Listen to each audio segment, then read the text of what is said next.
You've probably seen those movies about medieval times, dirty peasants, sure, but the sun still shines, crops still grow, people still manage. Here's what they don't show you. What if the sun just stopped? Not completely, but what if one morning you woke up and the sun was blue? What if it barely cast enough light to see your hand in front of your face? What if this lasted not for a day or a week, but for 18 months? Most people think living in medieval times was hard. They have no idea. In the year 536 CE, something happened that was so catastrophic, so beyond comprehension, that historians now call it the worst year to be alive in human history. A mysterious fog rolled across Europe, the Middle East and parts of Asia, blocking the sun for a year and a half. Not a cloud, not a storm, a fog that never lifted, turning day into a permanent, eerie twilight. And the worst part? Nobody knew why. Nobody knew when it would end. And absolutely nobody was prepared for what came next. So yeah, if these stories help you sleep, like or subscribe would be cool. Also, drop where you're listening from and the time. I check the comments, and it's crazy seeing people from like Australia and Norway on the same video. Alright, tonight it's the year 536 CE, but before we go anywhere, get cozy. Like, actually cozy. Pillows good? Blanket situation handled? Perfect. Trust me on this one.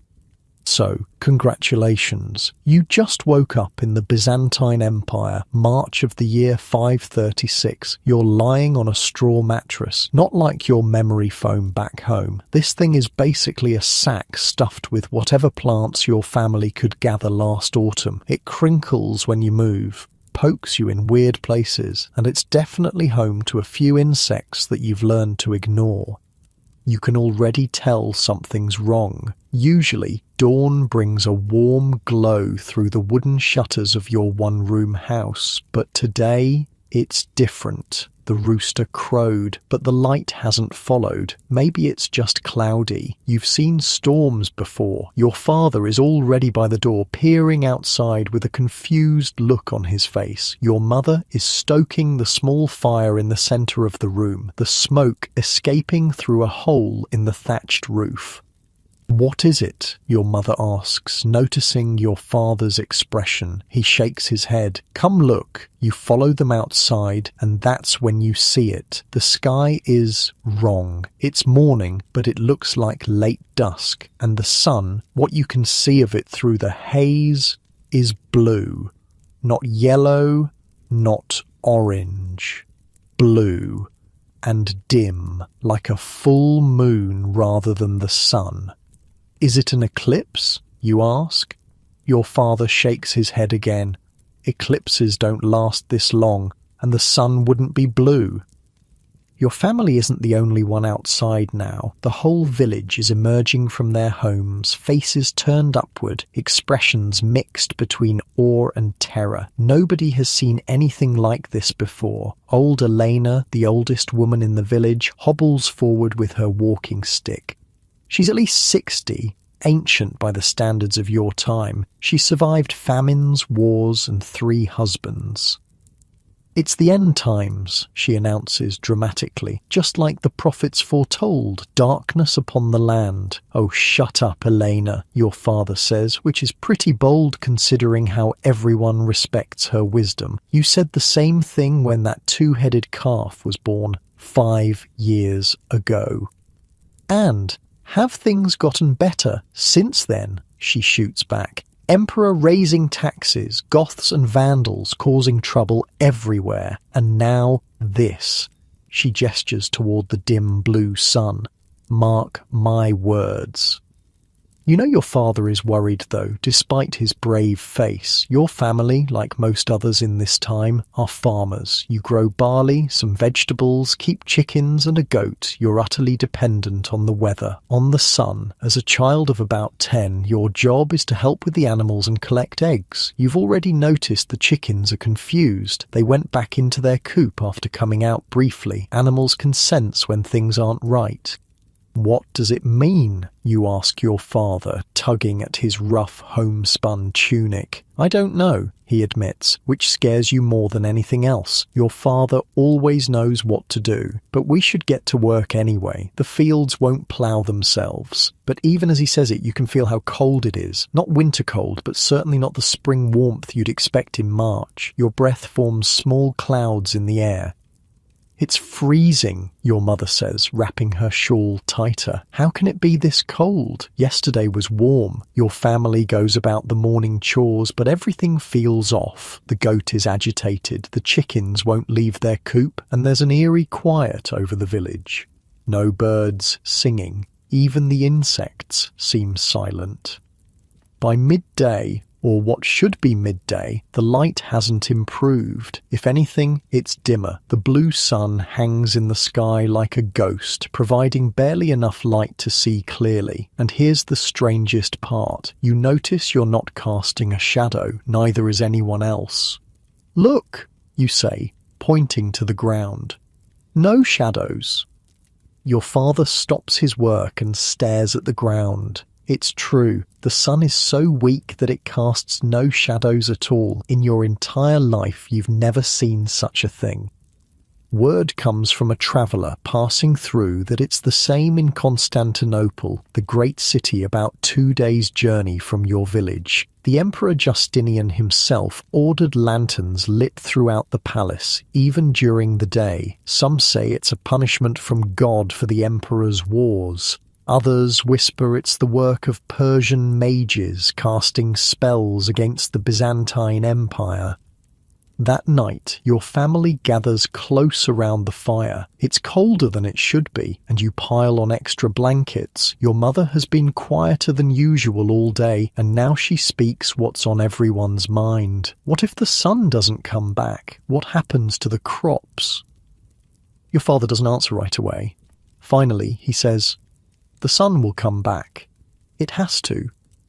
But you can hear the doubt in his voice. 3 days later, nothing has changed. The blue sun, the dim light, the unseasonable cold. It's all the same. People in the village are starting to panic a little. Some are talking about omens and signs. 2 families loaded up their carts and left, heading south where they heard the darkness isn't as bad. Your father meets with other village men near the well. You sneak close enough to listen. "My wheat hasn't grown at all," says Nikolaus, who has the largest farm in the village. "Not a finger's width in 3 days. It's like it's frozen in time. Same with my barley," another farmer adds. "And have you noticed? No insects on the plants either." "We should send someone to the city," your father suggests. "Find out what the officials know." "They won't tell us peasants anything," Nikolaus scoffs. "Besides, Stephanos passed through yesterday coming from there. Says it's the same in Constantinople. People lighting lamps at midday, priests leading prayers in the streets. I heard a merchant talking about other places." A quiet voice adds. "It's Matthias, who rarely speaks at these gatherings. Said it's like this everywhere, all the way to Persia." The men fall silent, digesting this information. If it's everywhere, there's nowhere to flee to, nowhere to escape, whatever this is. Later that night, you hear your parents talking in hushed voices after they think you're asleep. "We should count what food we have stored," your mother says. "If the crops don't grow, they'll grow," your father insists. "The sun will come back." "But what if it doesn't? Not in time? The grain from last harvest won't last past summer, even if we're careful. Then we'll find other food, fish from the river, game in the forest. Everyone will be hunting and fishing. There won't be enough." You pull your blanket tighter around you, trying not to listen, but unable to stop. You've never heard your parents sound so worried before. A week passes and the unnatural twilight continues. You've gotten somewhat used to the dim blue light, but the cold is getting worse. Frost appears on the ground each morning now. In March, when it should be warming up, the crops in the field show no signs of growth. Some plants are starting to wither. Your father has begun setting traps in the forest, something he usually only does in winter when food is scarce. Your mother is stretching the grain stores, mixing ground acorns into the bread to make it last longer. It tastes bitter, but no one complains. In the village, the mood has darkened along with the sky. Arguments break out over small things. Two men came to blows over whose turn it was at the grinding stone. The headman had to step in. 10 days after the darkness began, a group of soldiers passes through the village. They're Byzantine troops, servants of Emperor Justinian heading west. Their armour gleams dully in the strange light, and their faces look grim. Your father and some other men approach them cautiously. Relations between peasants and soldiers are always tense. They're known to take taxes in the form of food and supplies.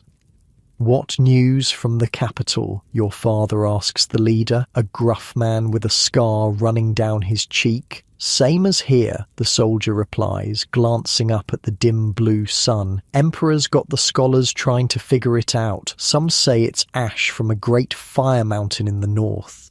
Others say it's the breath of a dragon." He shrugs. "All I know is we're still expected to fight the Goths in Italy, darkness or no. And the crops?" someone asks. "In Constantinople?" "Nothing's growing," the soldier says bluntly. "Food prices are already 10 times normal. Emperor's ordered grain ships from Egypt, but..." He doesn't finish the thought. Everyone knows what happens in cities when food runs out. After the soldiers leave, taking some of the village's precious food with them as imperial tax, the headman calls everyone together.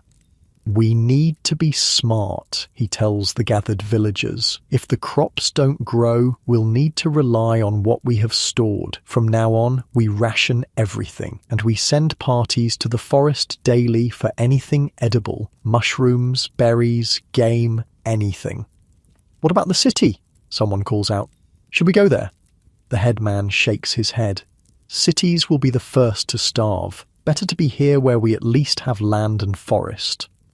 As people disperse, you notice how they're careful not to make eye contact with neighbours. Everyone is already thinking about their own family's supplies, mentally calculating how long they can last. That night, you awaken to the sound of a commotion outside. Your father grabs his pitchfork and goes to the door. Your mother holds you back. Through the crack in the door, you see flickering torchlight and hear angry voices. Someone has broken into the village storehouse where seed grain is kept. The headman and several others have caught the thief. It's Dmitri, whose family arrived in the village only last year. "My children are hungry," he's shouting as they hold him. "What was I supposed to do?" "We're all going to be hungry," the headman says grimly, "but if we eat the seed grain now, we'll have nothing to plant when the sun returns." "If it returns," Dmitri spits, "my family can't wait for if. The punishment for stealing seed grain is severe. In normal times, Dmitri might be banished or worse, but these aren't normal times. 3 days in the stocks," the headman pronounces, "and your family's rations cut for a week." It seems both harsh and lenient at the same time. Harsh because in this cold, 3 days outside could mean death. Lenient because in normal times the punishment would be much worse. As the days turn into weeks, the strange twilight becomes the new normal. Your eyes have adapted to seeing in the dim blue light, but the cold, that's getting worse. It's now April, when flowers should be blooming and the air should be warm, but instead there's frost every morning. The crops in the fields are stunted or dying.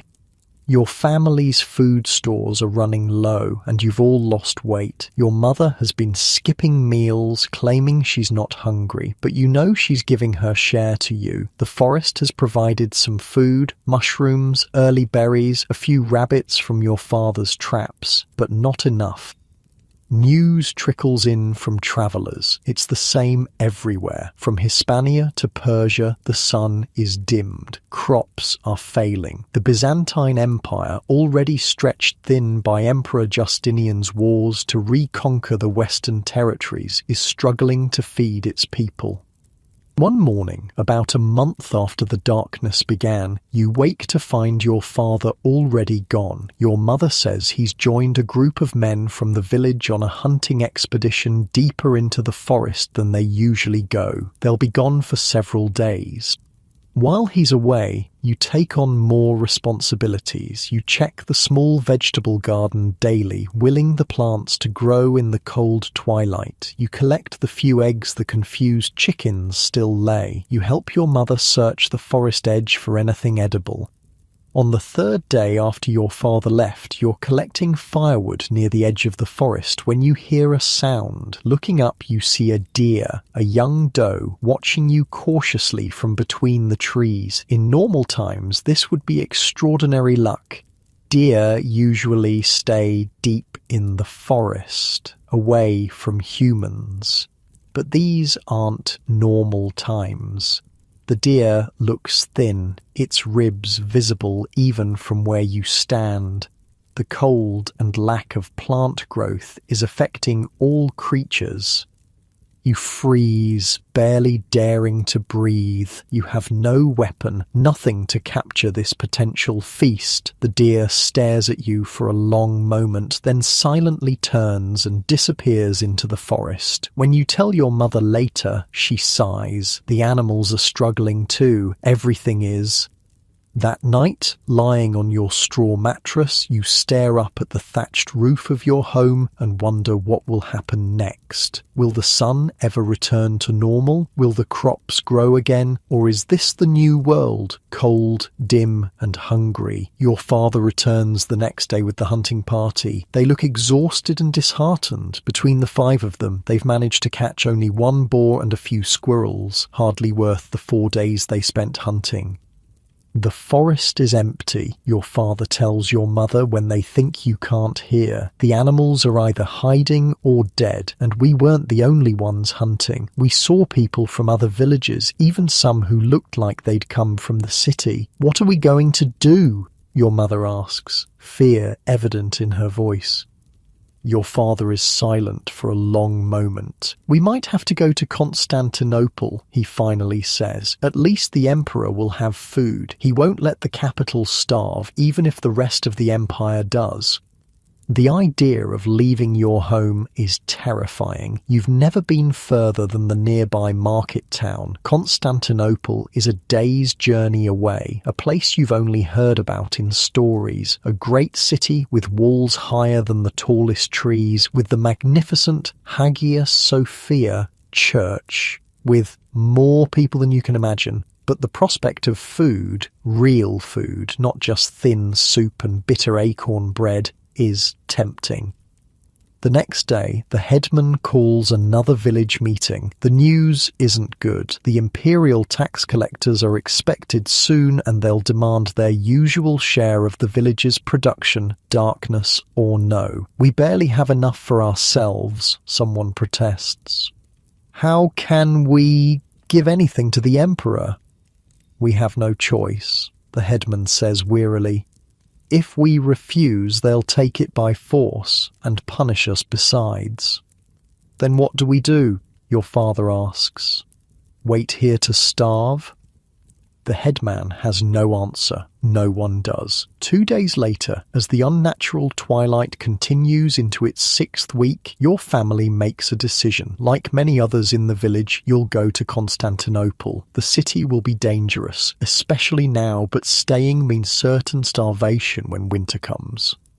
You pack what little you can carry, some clothing, your mother's prized bronze cooking pot, a small sack of precious grain, a knife. Your father trades your goat to Nikolaos for a small cart that you'll pull yourselves since you have no horse or ox. The morning of your departure, you take a last look at the home you've known all your life. The dimness hasn't improved. If anything, the haze seems thicker, the blue sun fainter. The fields that should be green with growing crops are brown and withered. As your family sets off down the road toward Constantinople, joining a stream of other desperate people, all heading for the city, you wonder what will happen next in this darkened world. You've never known real hunger before, or real fear, but looking at the faces around you, gaunt, determined, frightened, you realize this is just the beginning. The darkness that fell in March of 536 CE would last for 18 months, and what came after would be even worse. The road to Constantinople is packed with people, not just from your village, but from every farm and settlement for miles around. Everyone has the same hollow-cheeked look, the same desperate hope that the great city might offer salvation from the endless twilight that swallowed the world. Your family's small cart creaks as you help your father pull it over the rutted road. Inside are your few possessions and your mother, who twisted her ankle on the first day of travel. The going is slow. "Look at them all," your father mutters, nodding toward the stream of humanity trudging toward the city. "The emperor's going to have his hands full, if he even lets us in," says a man walking nearby, overhearing. "I heard they're turning people away at the gates." Your father frowns. "They can't turn everyone away." The man just shrugs. "City's got to feed who it's got already." The thought sends a chill through you that has nothing to do with the unseasonable cold. What if you make this journey only to be turned away? As night falls, though it's hard to tell the difference between day and night anymore, your family joins others making camp by the roadside. Small fires flicker in the gloom, casting more light than the hidden sun did all day. The mood is subdued. No one has much food to share, and those who do guard it jealously. Your mother winces as she examines her swollen ankle by firelight. "It's not getting better," your father says quietly. "I can walk tomorrow," she insists, though you can see the pain in her eyes. An old woman from another village hobbles over to your fire. "Got yourself a bad twist there," she says, gesturing to your mother's ankle. Without waiting for an invitation, she sits down next to her. "I'm fine," your mother says stiffly. "Course you are," the old woman says with a snort. "And I'm the Empress Theodora." She reaches into a pouch at her waist and pulls out some leaves. "Willow bark, chew it. Tastes like horse piss, but it'll help with the pain." Your mother hesitates, then takes the offering with a nod of thanks. "Been on the road 3 days, the old woman continues, settling herself more comfortably. "Left when my son's family did. They've gone on ahead. Younger legs move faster." She looks around at the makeshift camp, the dozens of small fires dotting the darkness. "Never seen anything like this, not in 70 years of living." "The darkness, you mean?" your father asks. "All of it. The cold, the dying crops." She shakes her head. "Lived through 2 famines in my time. This feels worse. At least then we knew what was happening. This," she gestures toward the dim sky, "this ain't natural." In the morning, if you can call it morning when the sky merely shifts from black to a deep blue twilight, your family continues toward Constantinople. Your mother insists on walking despite her ankle, though she leans heavily on a stick. The old woman from last night, who introduced herself as Agatha, joins your small group. "Safety in numbers," she says, though you suspect she's just lonely. By midday, the great walls of Constantinople come into view. Even in the dim light, they're an awesome sight. Massive stone barriers stretching across the horizon, taller than anything you've ever seen. Above them rise domes and spires, the tops of palaces and churches. But something's wrong. The road leading to the main gate is completely jammed with people, hundreds of them, maybe thousands, and the gate itself is closed, with armoured soldiers standing guard before it.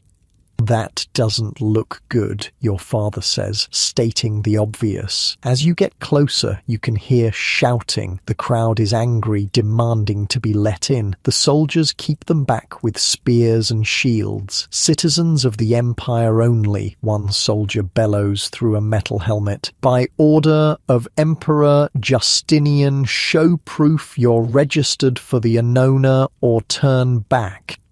The Annona is the system of grain distribution for citizens of the capital. Your family, as rural farmers, has no such registration. What do we do now? Your mother asks, her face pale with pain and fear. Your father surveys the scene, thinking, we need another way in, he says finally. A smaller gate, maybe, or someone who can vouch for us. The harbour of Theodosius, Agatha pipes up. Everyone turns to look at her. My son works the docks there. If we can find him, he might help. It's a slim chance, but better than nothing. Your father nods, and your small group breaks away from the main road, circling west around the city walls toward the harbour. The detour adds hours to your journey. By the time you reach the harbour, the dim daylight is fading toward true night. The harbour is busy despite the late hour, with ships being frantically unloaded. Even in the gloom, you can see their grain ships, their cargo precious beyond measure in these dark times. Workers swarm over the vessels while soldiers oversee the operation, making sure none of the grain disappears. The dockside is chaotic, with people shouting, animals braying, and the constant creak of ropes and wood. How will we find your son in this? Your father asks Agatha. He's a foreman, name of Demetrios, she replies. Everyone knows him. Your father asks a few dock workers about Demetrios. Most ignore him or shake their heads, too busy to help. But finally, one points toward a large warehouse. Might be in there, tallying the new shipment. Your father thanks him with a small piece of bread, a valuable gift now. And your group heads toward the warehouse. Inside, it's surprisingly warm from the bodies of dozens of workers hauling sacks of grain. Oil lamps hang from posts, creating pools of yellow light in the gloom.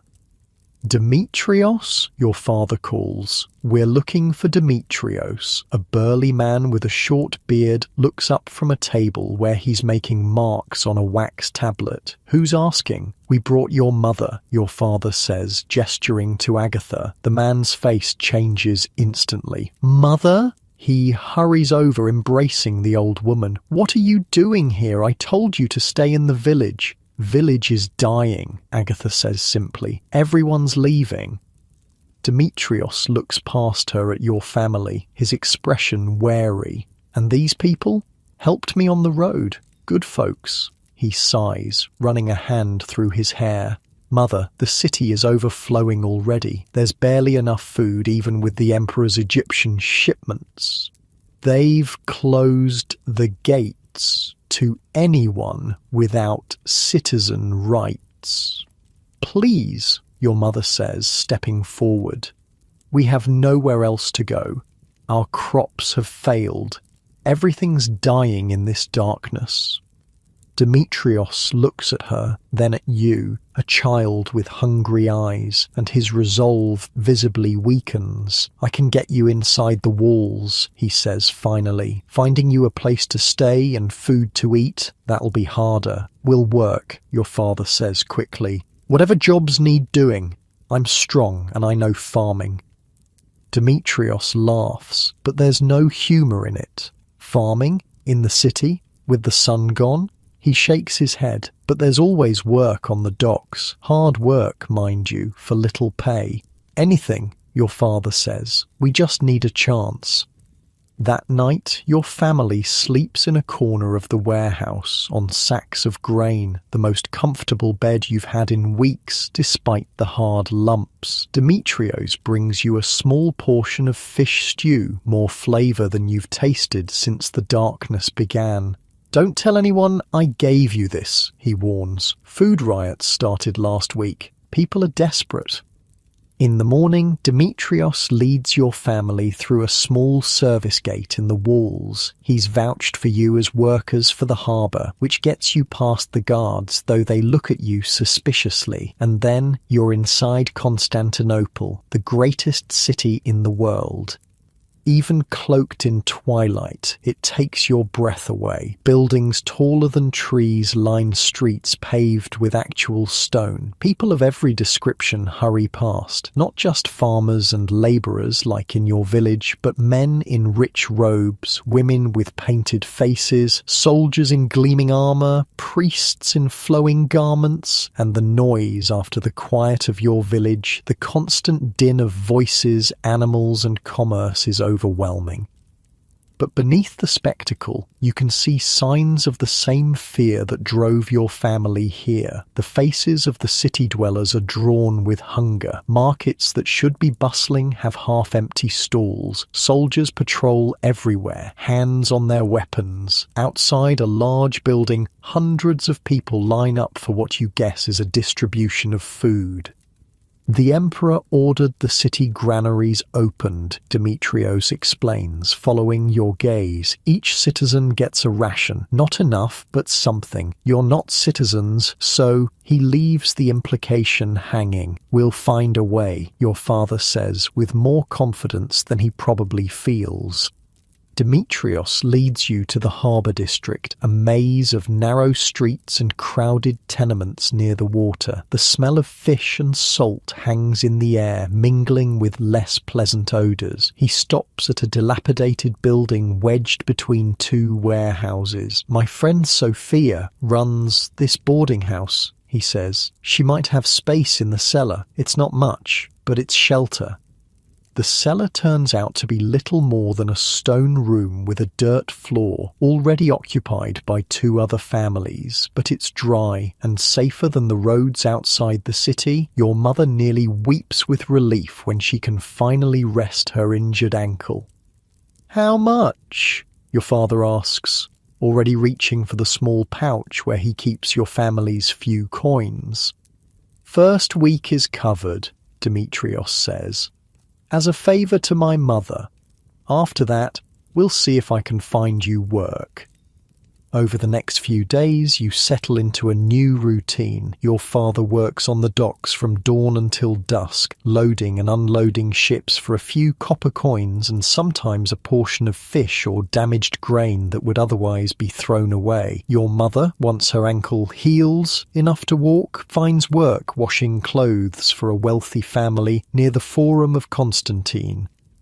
You're left to your own devices much of the time, a freedom both exciting and terrifying. The city is a dangerous place for a child alone, but also full of wonders. You quickly learn which market stalls might give a hungry child a crust of bread out of pity, which streets to avoid because of gangs, and how to make yourself useful enough that adults won't chase you away. One day, about 2 weeks after arriving in the city, you're helping an old baker stack his empty baskets when you notice a commotion near the forum. A crowd has gathered, listening to a man in elaborate robes speaking from the steps of a building. Curious, you edge closer. "A test from God," the man is saying, his voice carrying over the crowd. "The darkness has come because we have strayed from the true path. Emperor Justinian builds his grand churches while allowing heresy to flourish." Some in the crowd murmur agreement. Others look uncomfortable. "The sun hides its face because of our sins," the man continues. "Repent, give what you have to the church, and pray for salvation before it's too late." "That's Cosmos," says a voice beside you. You turn to see a boy about your age, skinny with dirt-smudged cheeks. He's been preaching doom since the darkness started. "Is he right?" you ask. "Is it because of sins?" The boy shrugs. "My dad says it's because of a fire mountain far away. He was a sailor before the ships stopped coming. Says he saw one once, spitting fire and smoke into the sky." A fire mountain sounds just as implausible as divine punishment, but you don't say so. "I'm Theo," the boy offers. "I'm from the country," you reply. "Just got here." Theo nods, like this explains everything. Lots of country people coming in. City folks don't like it, say there's not enough food already. As if to emphasize his point, a disturbance breaks out at the edge of the crowd. People are shouting, pushing. You stand on tiptoe to see what's happening. A cart has arrived carrying loaves of bread, likely headed for one of the city's food distribution centers. But people are swarming it, grabbing at the precious food. The driver cracks his whip, trying to keep them back. Soldiers are running toward the scene. "Come on," Theo says, tugging at your sleeve. "When there's trouble with food, you don't want to be nearby. Soldiers don't care who they hit." You follow him down a narrow side street, away from the commotion. Behind you, you can hear shouting and the sounds of fighting. "Happens all the time now," Theo says matter-of-factly. "My mum says if the darkness doesn't lift soon, the whole city will tear itself apart." As the weeks pass, summer arrives. Though you'd never know it from the temperature, it remains unseasonably cold, with frost appearing some mornings even in June. The blue sun continues to shed its weak light through the haze. If anything, the dimness seems to be getting worse. News from outside the city is grim. Crops are failing across the empire. Food grows more expensive by the day. Emperor Justinian has ordered more grain ships from Egypt and North Africa, but they can't feed everyone. The poor suffer first, as always.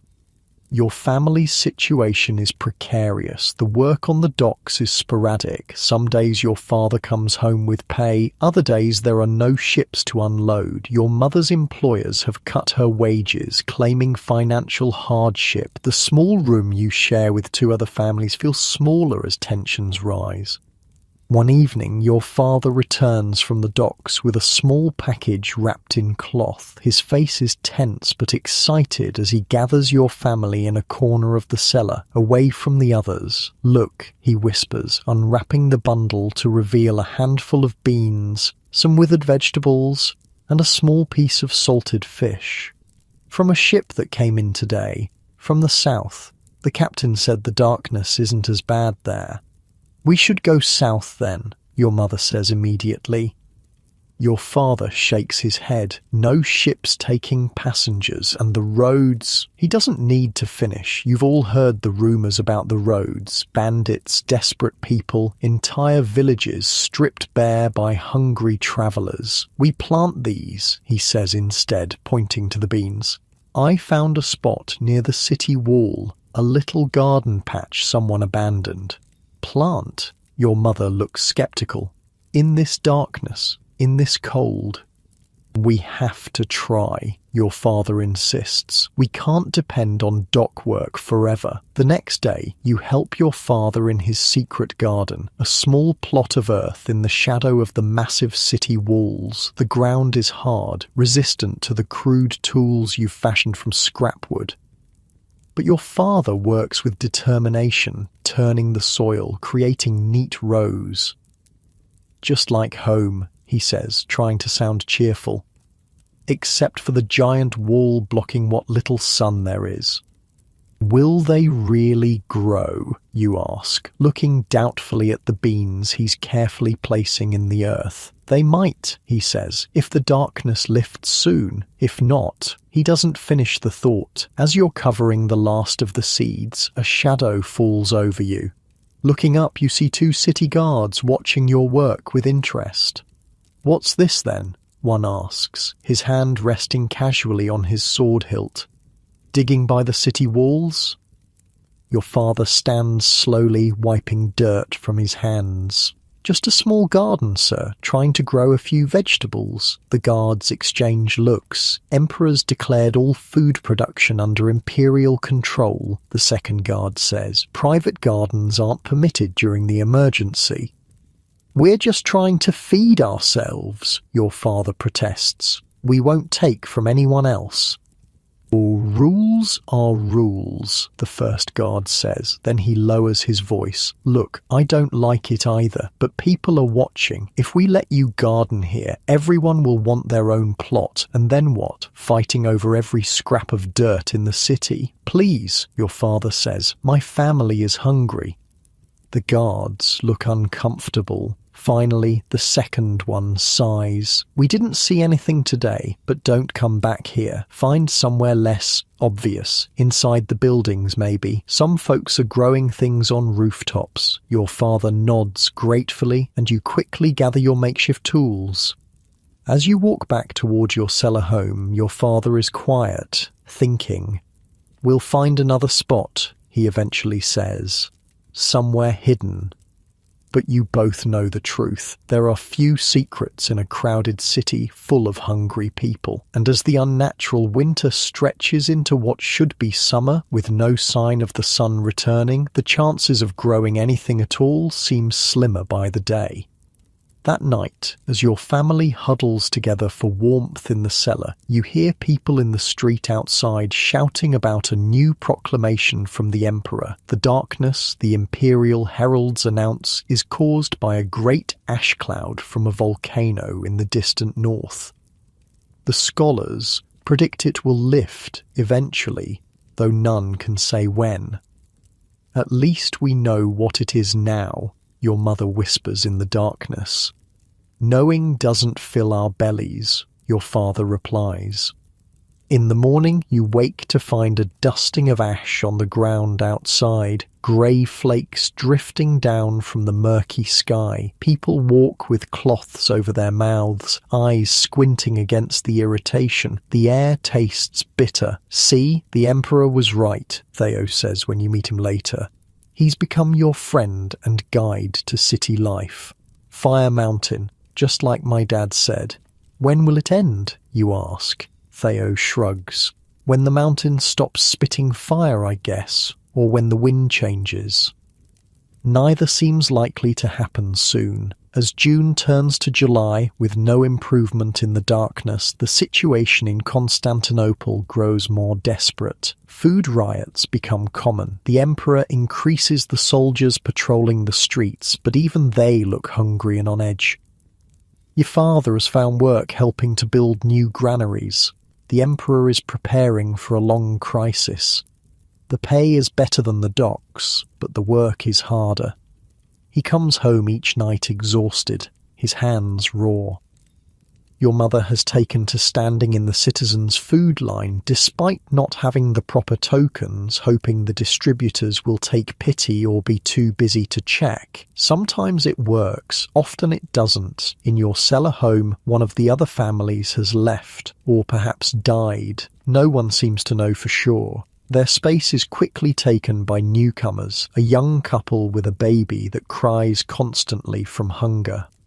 We need to try growing food again, your father says one night, his voice low. Not outside this time. Theo told me about people growing mushrooms in cellars like this. They don't need sunlight. Mushrooms? Your mother sounds skeptical. Can we eat those? If they're the right kind.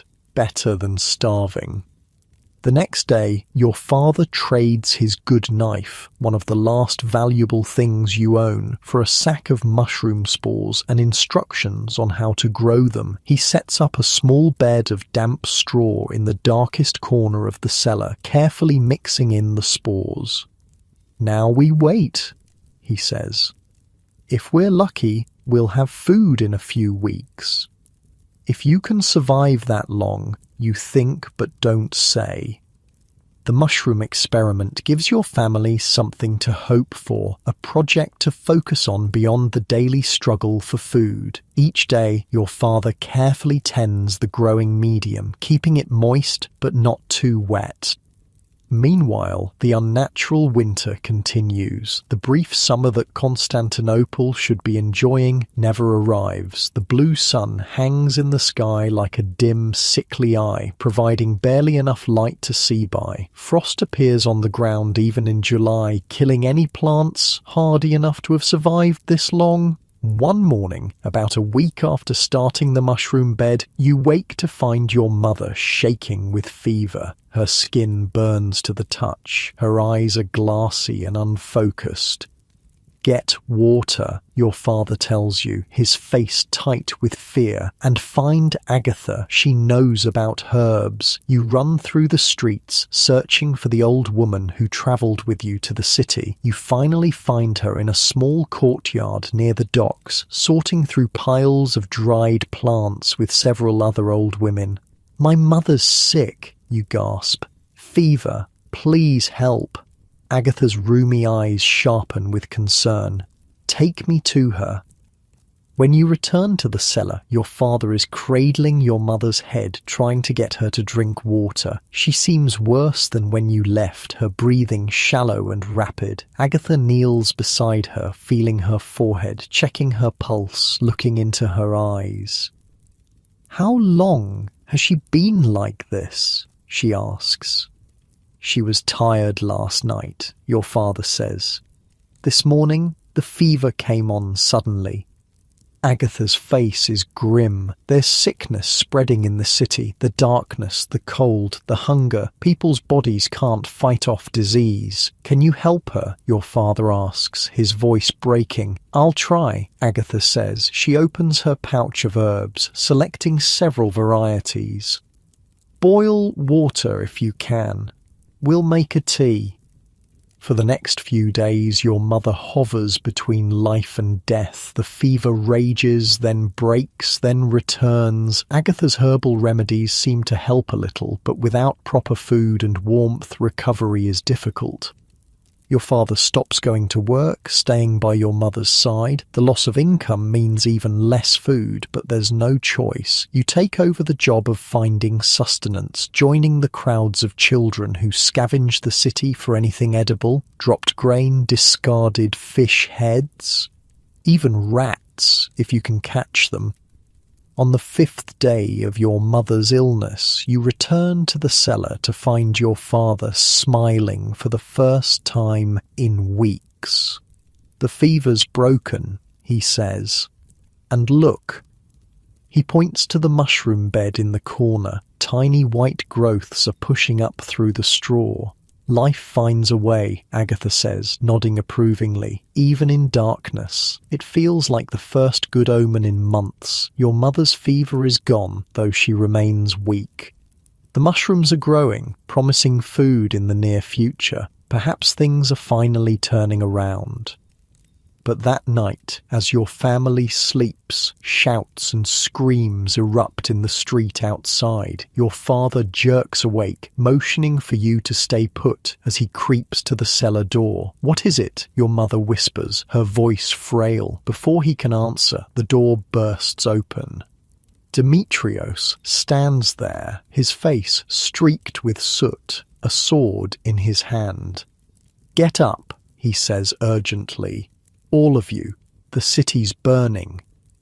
The world outside the cellar is chaos. Even in the perpetual twilight that has become normal, you can see the glow of flames several streets away. People run in all directions, some carrying bundles of possessions, others just fleeing blindly. The air reeks of smoke. "What happened?" your father asks, supporting your still weak mother with one arm. "Food riot turned ugly," Demetrios explains, keeping his sword ready as he guides your family through the panicked crowd. "Someone set fire to an imperial granary when the guards wouldn't open it. Flames are spreading fast." "Where are we going?" you ask, struggling to keep up. "Harbour," Demetrios says grimly. "Ships are our best chance now." "Ships to where?" your father asks. "Anywhere but here."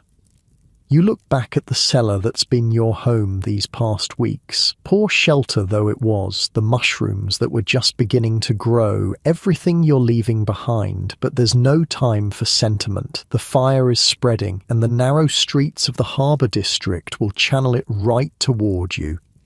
Agatha joins your group, along with several others from the boarding house. Together, you push through the panicked crowds toward the waterfront. The going is slow. Your mother can barely walk, even with your father's help. The streets are jammed with people and abandoned carts. "Look out!" someone shouts. A building to your right collapses in a shower of sparks and burning timber. The crowd surges away from it, nearly trampling those who fall. Your father scoops you up with his free arm, somehow managing to support both you and your mother as he forces a path through the mass of bodies. By the time you reach the harbour, you're all coughing from the smoke. The docks are as chaotic as the streets, ships preparing to depart, people fighting to get aboard, sailors beating back those without coins to pay for passage. There, Demetrios points to a medium-sized merchant vessel where crews are frantically loading crates. "That's the Sophia's Fortune. Captain's a friend. He might take us." "Might?" your mother whispers, her face pale with exhaustion. "It's our best chance," Demetrios says. Then, to your father, "Stay here with the women and children. I'll speak to the captain." As Demetrios pushes his way toward the ship, you watch the fire consuming the city behind you. Constantinople, the greatest city in the world, is burning. The flames seem to consume entire districts in minutes, leaping from building to building. The twilight sky has turned an eerie orange-red. Nearby, a well-dressed man argues with a ship's officer, offering a heavy pouch that must contain gold. "Name your price," he's saying. "I'll double it." The officer shakes his head. "No room, sir. We're at capacity." "My children," the man pleads, gesturing to two small girls clinging to his legs. "Take them at least." The scene repeats all along the docks. Desperate people, limited space, impossible choices. Demetrios returns, his expression grim but determined. "Captain will take us, but we have to board now. They're leaving with the tide." "All of us?" your father asks, looking at your group, your family, Agatha, and the others from the boarding house. "He said his friend," a voice cuts in. It's Sophia, the boarding house owner, a large woman with arms like a blacksmith. "That means Demetrios, not the rest of us." Demetrios looks uncomfortable. "He has limited space. I told him you're all with me, but he wants payment," Sophia finishes for him. "How much?" "More than any of us have," Demetrios admits. A tense silence falls over your group. Behind you, the roar of the fire grows louder. Time is running out. "Take the children," your father says suddenly. "That's all I ask. Our child, and any others here. The adults can find another way." "No," your mother protests, clutching you tighter despite her weakness. "We stay together." But the idea has caught on. Other parents in your group are nodding, pushing their children forward.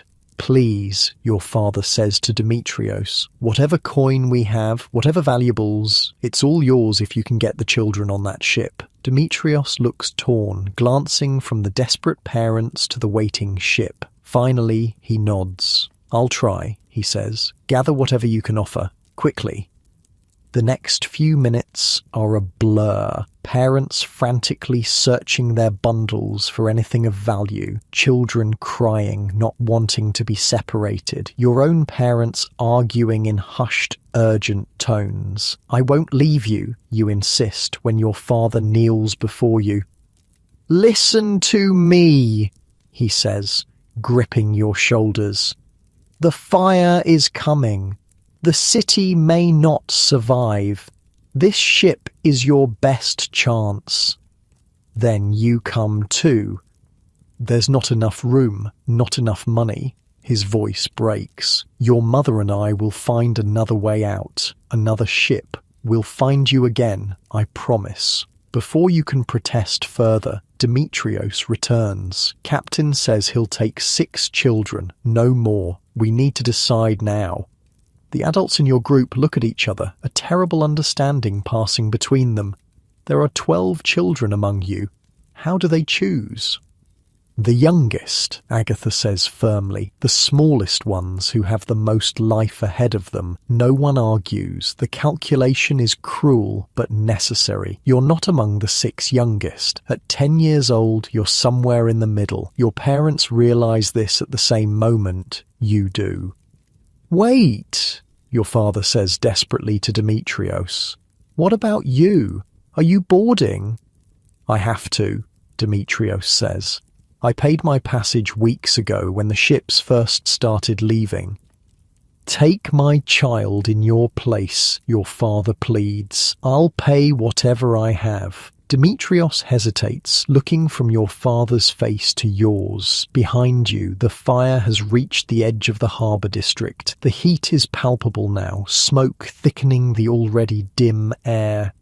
All right, he says finally, but we have to go now. There's no time for proper goodbyes. Your mother pulls you into a fierce hug, whispering that she loves you. Your father presses something into your hand, a small wooden carving of a bird that he made for you years ago. For luck, he says. Remember us. And then you're being hustled toward the ship with the other chosen children. The youngest ones are sobbing. A little boy about 5 keeps trying to run back to his mother, only to be caught and carried forward by Demetrios. You look back once. Your parents stand at the edge of the dock, your mother leaning heavily on your father, both waving. Behind them, the city burns. It's an image that will stay with you forever. The ship is crowded with people and cargo. You and the other children are led below decks to a small space among crates of what smells like spices. It's dark and cramped, but safer than the burning city you're leaving behind. Stay here, Demetrios tells you. I'll check on you when I can. As he turns to go, you grab his sleeve. My parents, you say. Will they find another ship? Demetrios's face is unreadable in the dim light. There are other ships, he says carefully, and your parents are resourceful. Try to rest now. You can feel the ship beginning to move, ropes being cast off, oars splashing. Through a small porthole, you catch a last glimpse of Constantinople, a city of shadows and flame, disappearing into the unnatural twilight. The journey is miserable. The ship is overcrowded, food and water strictly rationed. Many passengers are sick from the constant rocking or from drinking seawater in their thirst. The children huddle together for warmth and comfort, sharing stories about the families they left behind, making promises about what they'll do when they're reunited. You don't join in these conversations. Something about Demetrios's careful wording when you asked about your parents has planted a seed of doubt in your mind. There are other ships, he said. Not they'll find another ship or they'll be fine. Just there are other ships.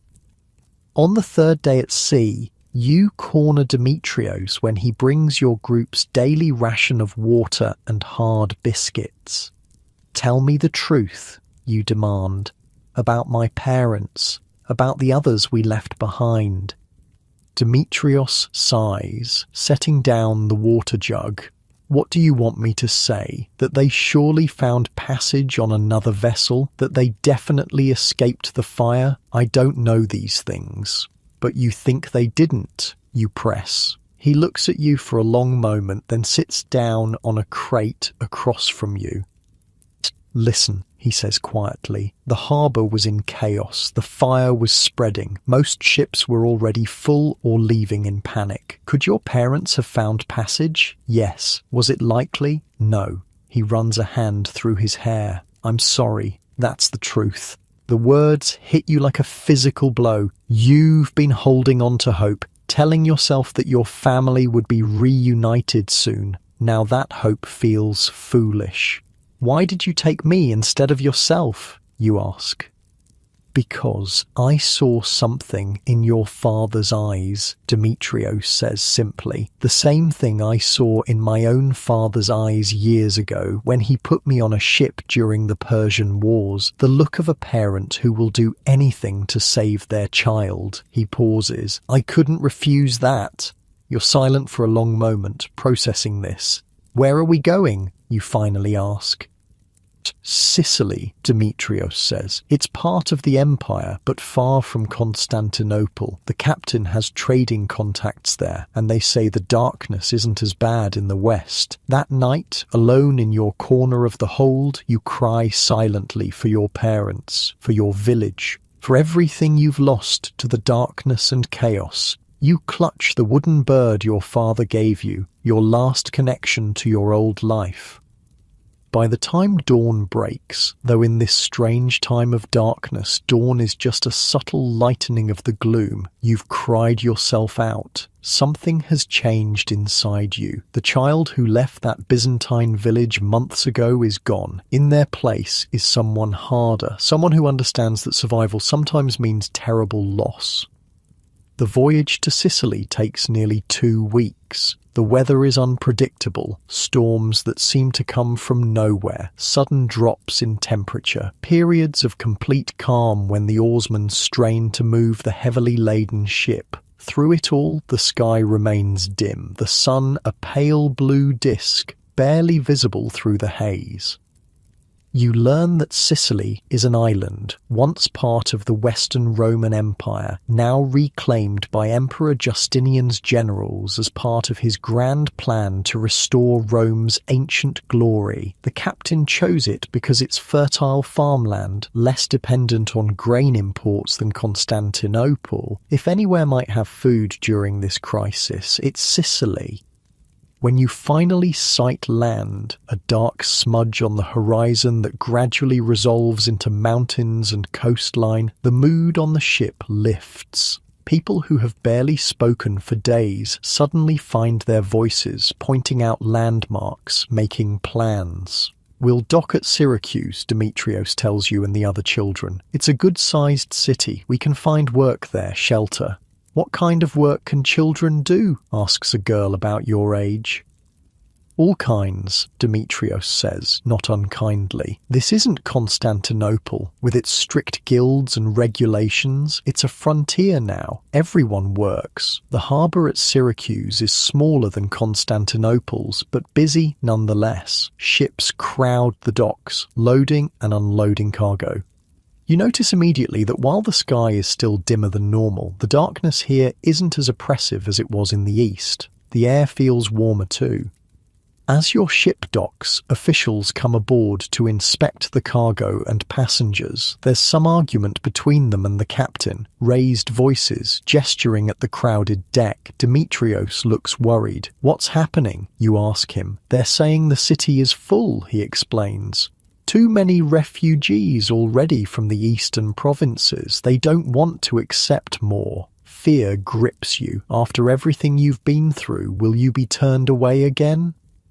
But Demetrios is resourceful. He speaks to the officials, gesturing toward the children. You can't hear what he's saying, but his expression is earnest, persuasive. Finally, one of the officials nods reluctantly. We can stay, Demetrios announces when he returns. But only temporarily. We're expected to find work and move inland within a month. What about the others? Someone asks, nodding toward the adult passengers. Some can stay, some can't. Demetrios's tone makes it clear he doesn't want to elaborate. As you disembark, you see the unfortunate ones, those denied entry, being herded back onto the ship or onto other vessels. Their protests fall on deaf ears. Syracuse, like Constantinople, is overwhelmed with hungry people. The city itself is a curious blend of old and new. Ancient Greek buildings stand alongside newer Roman construction and Byzantine additions. The streets are narrower than Constantinople's, winding up hills and down to the harbour in a confusing tangle. People of various backgrounds mix together. Greeks, Romans, Jews, Goths, Africans, all subjects of Justinian's reclaimed empire. Demetrios leads your group to a church near the harbour, where a harried-looking priest reluctantly agrees to provide temporary shelter in an outbuilding. It's basic accommodation, just a roof, walls and floor, but after the ship, it feels luxurious. Rest today, Demetrios tells everyone. Tomorrow we start looking for work, for permanent places to stay. That evening, as you settle onto your patch of floor in the church outbuilding, a small figure sits down beside you. It's one of the younger children from the ship, a boy about 6 years old named Marcus. "Are your parents dead too?" he asks bluntly, with the directness only children can manage. "I don't know," you answer honestly. "They were in Constantinople when the fire started." Marcus nods solemnly. "My mother died last winter. My father put me on the ship before the fire reached us. He said he'd find another way out." He looks down at his hands. Demetrios says he probably didn't. You don't know what to say to comfort him, so you simply sit in silence together, two children adrift in a world turned upside down by darkness. The next morning, Demetrios divides your group into smaller units for efficiency. You, Marcus, and 2 other children are assigned to stay with Demetrios himself. "I have connections here," he explains. "A cousin who works in the grain storage. He might be able to help us." The cousin, a bald man named Paulos, lives in a small house on the outskirts of Syracuse with his wife and 3 children. When Demetrios shows up with 4 more children in tow, Paulos is less than pleased. "Have you lost your mind?" he demands. "We can barely feed ourselves." "We won't be a burden," Demetrios promises. "The older ones can work. I'll find jobs for all of us." "Work where? The city's flooded with refugees. Every position has 10 people fighting for it." The argument continues inside, while you and the other children wait in the dusty street. Finally, Paulos's wife intervenes. You can't hear what she says, but whatever it is, it works. Paulos emerges from the house, still scowling, but resigned. "You can stay in the shed out back," he tells Demetrios. 2 weeks, that's all, and everyone works, even the little ones.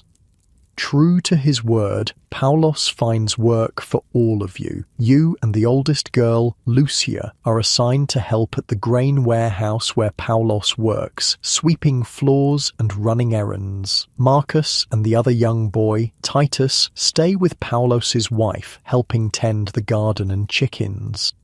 The work is hard, but it comes with an unexpected benefit. Food. Not much and not good quality, but regular meals of bread, cheese, and sometimes fish or vegetables. After months of near starvation, it feels like a feast. You begin to regain some of the weight you lost during the darkness. And there is hope here that wasn't present in Constantinople. Though the sky remains dim, the sun a pale shadow of its former self, crops are growing in Sicily, stunted and delayed, yes, but growing. Fishing continues. Life adapts. One evening, about a week after your arrival, you're sweeping the warehouse floor when you overhear Paulos talking with another worker. "From Africa says it's even better there," Paulos is saying. "Sun almost normal, crops only a little behind." "How can that be?" the other man asks. "The darkness is everywhere."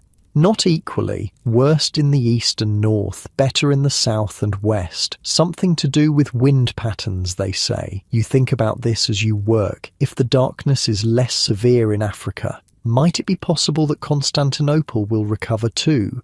That your parents, if they survived the fire, might find their way to better conditions?"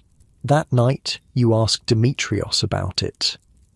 "Is it true the darkness is lifting in some places?" He considers the question. Not lifting exactly, more like it was never as bad in some regions. Africa, parts of Hispania, even southern Italy, they've had more light all along. The ash cloud is thicker in the east. So Constantinople might improve too. Demetrios sighs. Maybe, eventually. But there's the fire to consider and the famine that was already underway. He puts a hand on your shoulder. I understand you want to hope. Just be prepared for any outcome. The days settle into a routine. Work, meals, sleep, repeat. The shed behind Paulos's house is cramped but dry. You share it with Demetrios and the other children, all of you sleeping on straw pallets arranged around the small space. It's not comfortable, but it's stable. The first stability you've known since the darkness began. You notice changes in yourself. You're more watchful, more cautious with your food and possessions. You've learned to work quietly to avoid drawing attention. These are survival skills learned through hard experience. 2 weeks pass, then 3. Paulos stops mentioning the deadline for you to leave. Perhaps his wife has convinced him to let you stay, or perhaps he's realized the extra hands are useful around the warehouse. Whatever the reason, your temporary shelter becomes semi-permanent. Word reaches Syracuse about conditions elsewhere. Constantinople is rebuilding after the fire, but slowly. The darkness persists throughout the empire, though with regional variations. Crops continue to struggle in most areas. Famine spreads, and now there are rumors of a new threat. Disease spreading through weakened populations. Plague, you overhear Paulos telling Demetrios one evening. Started in Egypt, they say, moving north, people dying by the thousands. Here? Demetrios asks sharply. Not yet, but trade continues. Ships still come from Egypt. It's just a matter of time. That night you dream of your parents. In the dream, they're standing on the burning dock in Constantinople, waving as your ship pulls away. But as you watch, the flames don't consume them. Instead, they find another vessel. They escape.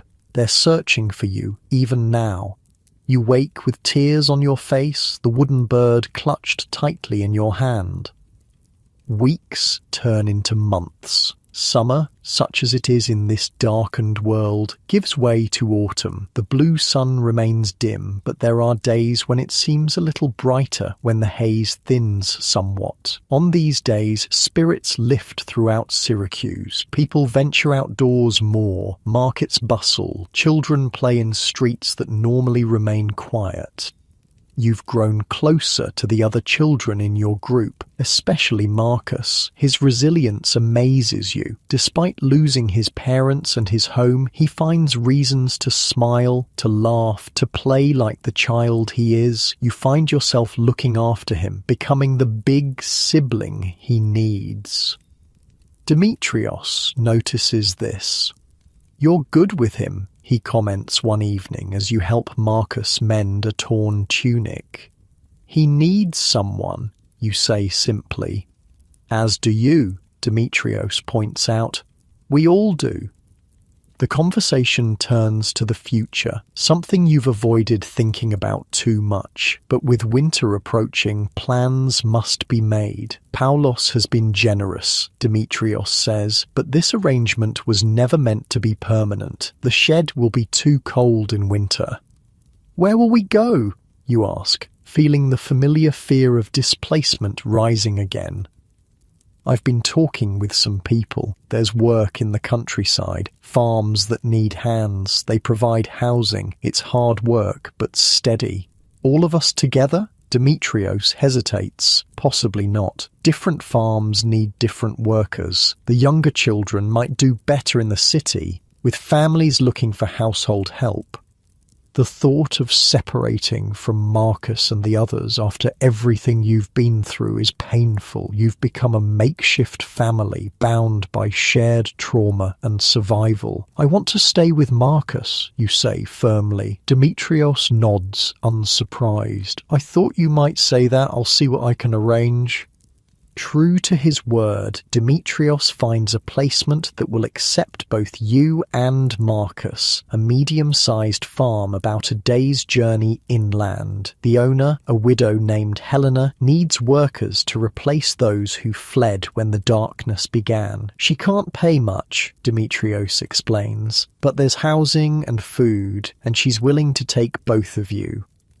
Leaving Syracuse is harder than you expected. Despite being there only a few months, it had become familiar, safe. Lucia and Titus will remain in the city, taken in by families needing household help. Your little group is breaking apart. The morning of departure, you gather your few possessions. Some clothes provided by Paulos's wife, your wooden bird, a small knife Demetrios gave you for protection. Marcus does the same, his bundle even smaller than yours. Demetrios will accompany you to the farm, then return to Syracuse, where he's found regular work at the harbour. He's been a constant presence since Constantinople, a guardian when you had no one else. Saying goodbye to him will be difficult. As you leave Paulos's house for the last time, his wife presses a small package into your hands. "Bread for the journey," she says, "and a little cheese. Take care of yourself and the little one."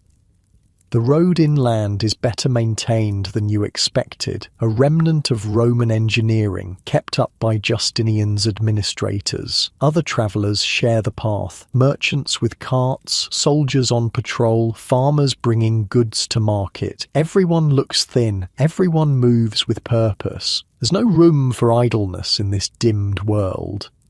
As you walk, you notice something you hadn't in the city. The landscape is changing. Trees that should be in full autumn colour are just beginning to turn. Crops that should have been harvested months ago are only now ripening. The darkness has slowed everything, created a perpetual delay in nature's rhythms.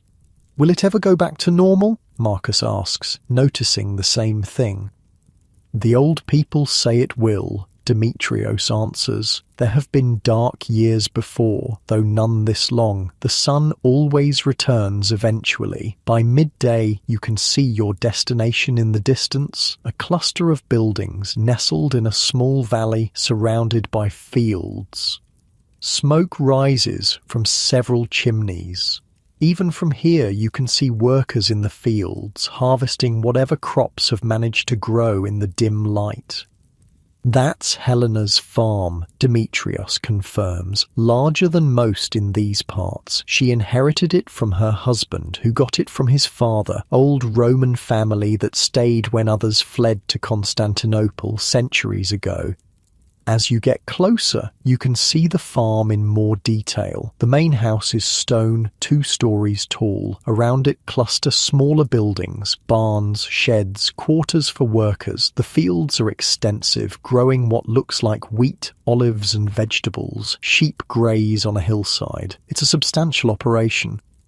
Helena meets you at the edge of her property, a tall woman with iron-grey hair and sun-weathered skin. Despite the general thinness that marks everyone in these hungry times, she stands straight and strong. "These are the children?" she asks Demetrios, looking you and Marcus over with a critical eye. "Yes, they're hard workers, both of them."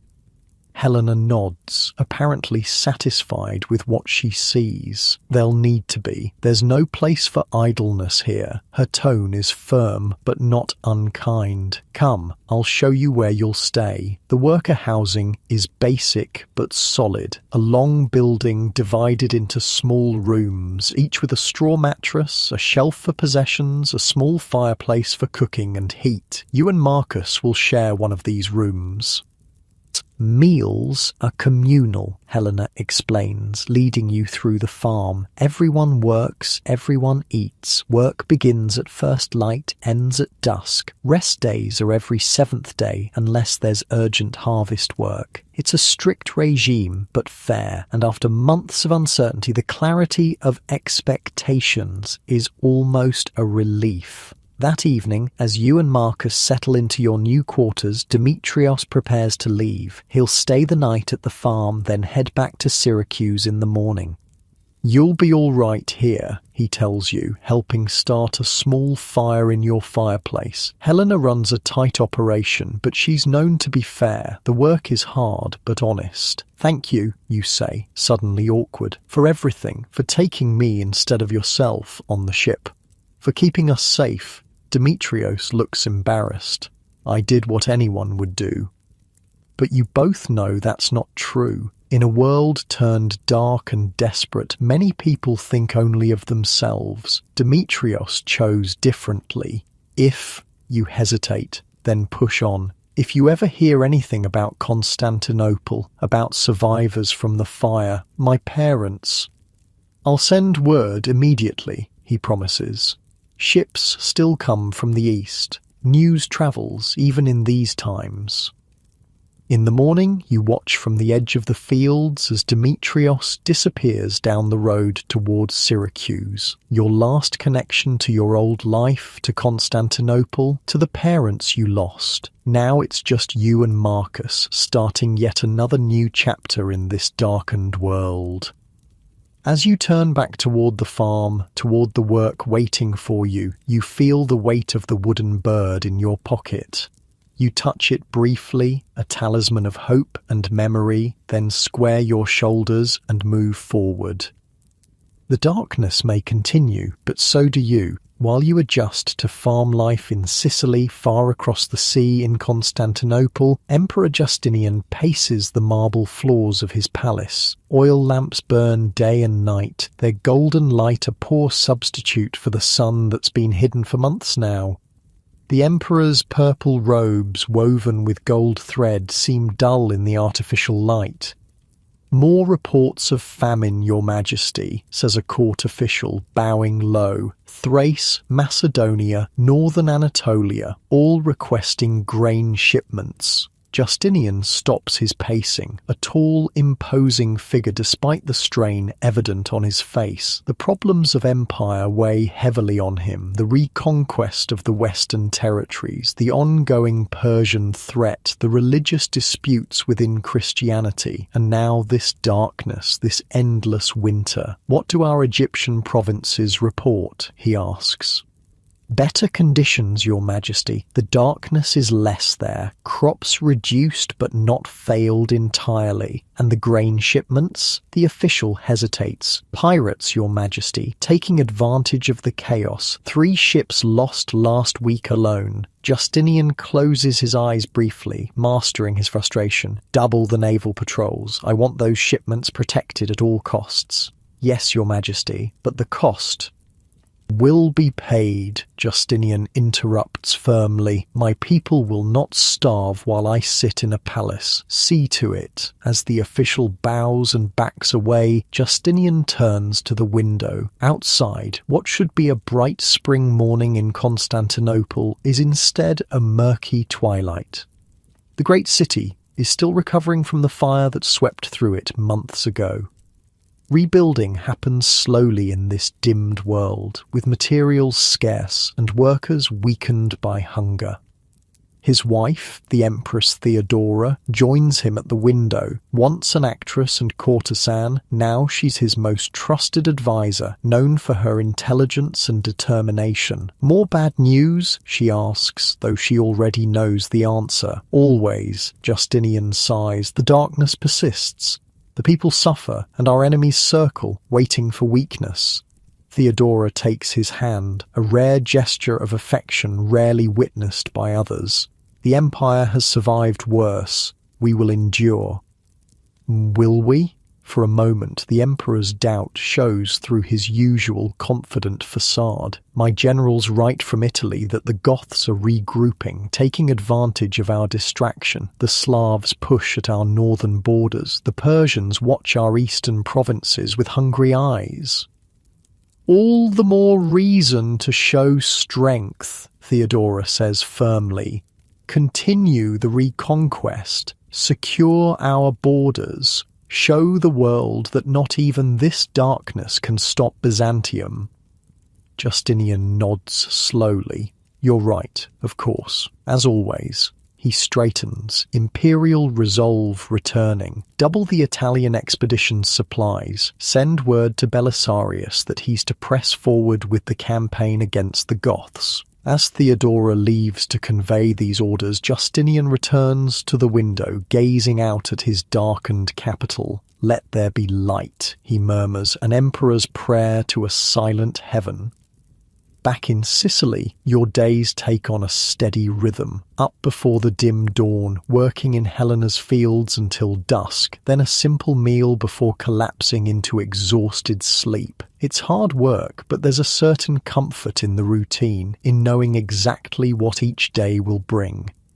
The farm proves to be a good placement. Helena is strict but fair. Food is distributed equally among all workers. Simple fare, but enough to keep you strong. Your room, shared with Marcus, becomes a small haven. You've hung herbs to dry from the ceiling beams, collected colourful stones from the fields to decorate the shelf, made it as much of a home as possible. Marcus has adapted well too. At 6, he's too young for the heaviest field work, but he helps with the animals, feeding chickens, collecting eggs, watching the sheep. He has a way with creatures, a gentle touch that makes even the most skittish animals trust him. "This sheep is sick," he tells you one evening as you both sit by your small fire. "I can tell by how she breathes. Helena doesn't know yet." "How can you tell?" you ask, impressed by his observation. He shrugs. "I just can. My father raised sheep before. It's how you all refer to life before the darkness. A simple division of time into before and after. Before, when the sun shone bright and food was plentiful. After, when everything changed. Should we tell Helena?" Marcus nods seriously. "Tomorrow, if the sickness spreads, many sheep could die." His concern proves justified. The next day, when you tell Helena about the sheep, she has the animal separated from the flock immediately. The farm's oldest worker, a wizened man named Thomas, examines it and confirms an infection. "Good eye, boy," he tells Marcus. "Caught it early enough to save her and the rest of the flock." Helena is impressed too. "You have your father's knowledge of animals," she tells Marcus. From that day on, she gives him more responsibility with the livestock, a role he takes to with pride. Winter settles over Sicily, a milder season than what you knew in your Byzantine village, but still cold, especially with the sun's warmth diminished by the persistent haze. Work continues, shifting from the fields to indoor tasks, repairing tools, processing olives, spinning wool, preparing for the spring planting that you all hope will be under a brighter sun. News trickles in from travellers, merchants, and official announcements. The darkness continues across the empire, though with the regional variations you've noticed, worse in the north and east, somewhat better in the south and west. Famine has settled in where crops failed entirely. Disease follows hunger, as it always does. One cold evening in January, a group of merchants stops at the farm seeking shelter for the night. Helena welcomes them, as is custom. In return for a roof and fire, they share news from their travels. And it's dire. "Plague in Egypt," says the oldest merchant, warming his hands at the common room fire. "Started in Pelusium, they say, spreading north and west." "What kind of plague?" Helena asks sharply. "Bad kind. Swellings in the groin and armpits. Fever. Death comes quick for most." The room falls silent. Everyone knows what plague can do, how it can sweep through populations already weakened by hunger and cold. "Has it reached Sicily?" someone finally asks. "Not that we've heard," the merchant says, "but ships still come from Egypt. It's just a matter of time."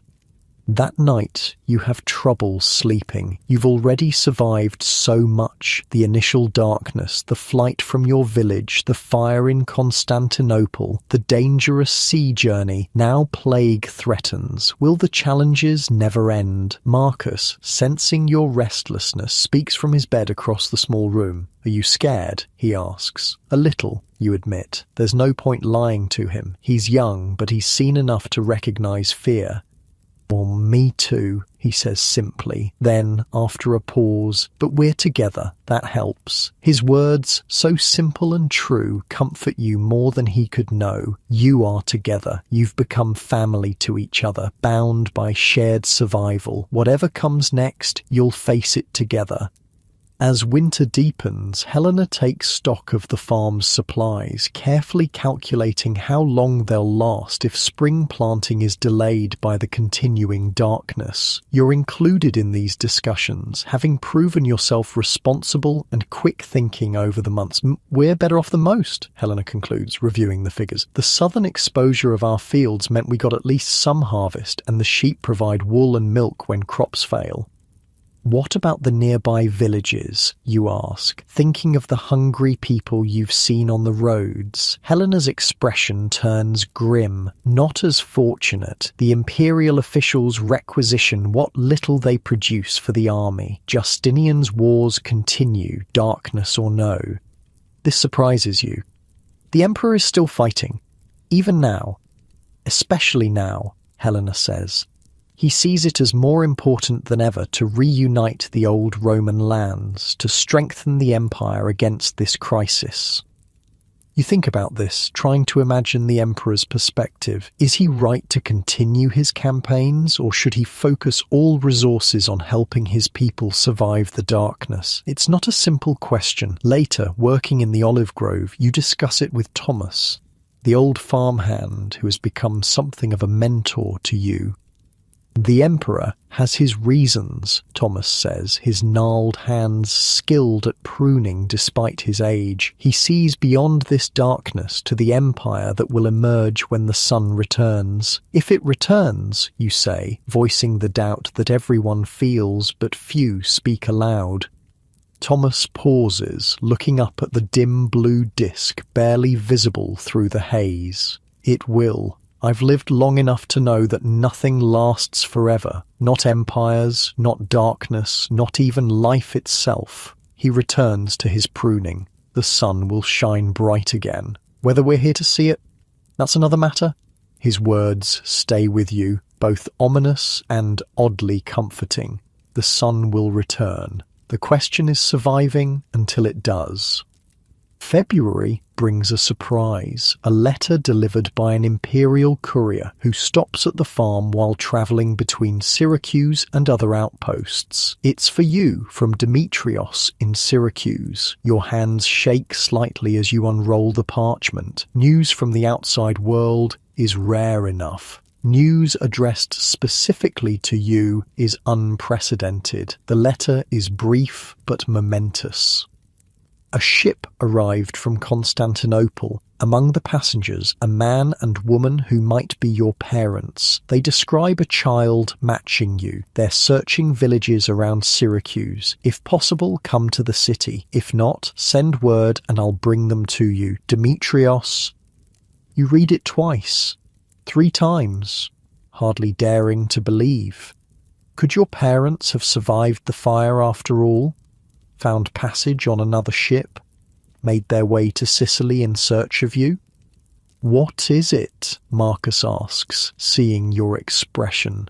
"My parents," you whisper. "They might be alive, in Syracuse." Helena reads the letter when you show it to her, her face thoughtful. "Syracuse is 2 days' journey. The roads aren't safe for children alone."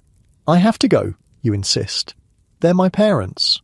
"Yes, you do," she agrees, surprising you. "And you won't go alone. Thomas will accompany you." Relief washes over you. "Thank you." "You've earned it," Helena says simply. "You're a good worker and you've become part of this farm. Family looks after family." The words touch you deeply. After so much loss, so much displacement, you've found belonging here. "What about me?" Marcus asks in a small voice. "Will you come back?" You kneel to his level, looking him in the eye. "Of course I will. I promise. You're my family too now." The journey to Syracuse takes exactly 2 days, as Helena predicted. You and Thomas set out at dawn, following the main road. He carries a staff for walking and protection, and Helena has provided food and a small amount of coin for emergencies. Thomas proves an excellent travelling companion, vigilant but calm, full of stories about Sicily's long history to pass the time. He remembers the island before Justinian's reconquest, when it was ruled by Ostrogoths, and before that by Vandals, and before that by the Western Roman Empire. The land remains while empires come and go, he philosophizes as you walk. The people endure, whoever claims to rule them. Syracuse looks different as you approach it this time, not as a desperate refugee, but as someone with purpose, with hope. The city walls still rise impressively against the dim sky, but now they represent possibility rather than barrier. Demetrios meets you at the same church where you first stayed upon arriving in Sicily. He's thinner than you remember, but his eyes light up when he sees you. "You came," he says, embracing you briefly. "Good, they're staying nearby. I told them it might be you, but didn't want to raise false hopes." "Are you sure it's them?" you ask, heart pounding. "They're from your village. They described a child your age, with your name, separated during the Constantinople fire. It has to be them." Thomas waits at the church while Demetrios leads you through the streets to a small inn near the harbour. Your legs feel weak, your mouth dry with nervousness. What if they're not your parents? What if they are, but they've changed, hardened by their experiences as you have? The inn is humble but clean, catering to sailors and merchants of modest means. Demetrios speaks briefly to the innkeeper, who points upstairs. As you climb the narrow steps, your hand clutches the wooden bird in your pocket, your father's last gift. The room is small, with a single window overlooking the harbour. A man and woman sit on the edge of the bed, rising quickly as the door opens. For a moment, you just stare at each other across the room. They're thinner, greyer, their faces lined with hardship, but the eyes, your father's deep brown, your mother's lighter hazel, are unmistakable. "It's you," your mother whispers, her voice breaking. "It's really you." And then you're in their arms, all three of you crying and laughing at once, holding each other as if you might disappear again at any moment. "We thought we'd lost you forever," your father says, his voice thick with emotion. "How did you survive the fire?" you ask, still hardly believing they're real. They tell their story in turns, the words tumbling out. "After you left on the ship, they tried to find passage on another vessel, but the harbour was in chaos, ships leaving in panic or refusing more passengers. We headed for the city gates instead," your father explains, "fighting our way through streets already burning." They made it out of Constantinople with a group of other refugees travelling west on foot, taking whatever work they could find along the way. They survived bandit attacks, hunger, exposure to the elements. What kept them going was the hope, however slim, of finding you. "We heard rumours of a ship that made it to Sicily," your mother says. "A ship with children aboard. We had to try." Their journey took months, delayed by your mother's health, by the difficulty of travel in the darkened world. They only reached Syracuse a week ago, asking everyone they met about refugee children from Constantinople. "And then this man found us," your father says, nodding toward Demetrios. "Said he might know where you were." You turn to Demetrios, gratitude beyond words filling you. "Thank you," you manage to say, "for everything."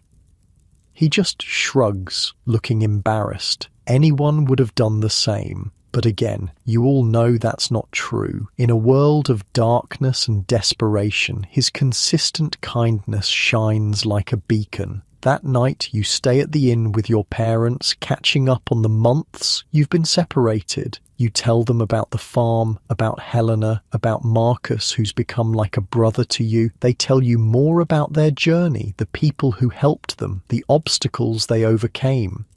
What happens now? You ask eventually. Will we stay in Syracuse? Your parents exchange a look. We thought to take you back east, your father says. There's word that conditions are improving in some parts of Anatolia. The idea of another journey, of leaving the stability you found at Helena's farm, fills you with unexpected dread, and there's Marcus to consider. You promised him you'd return.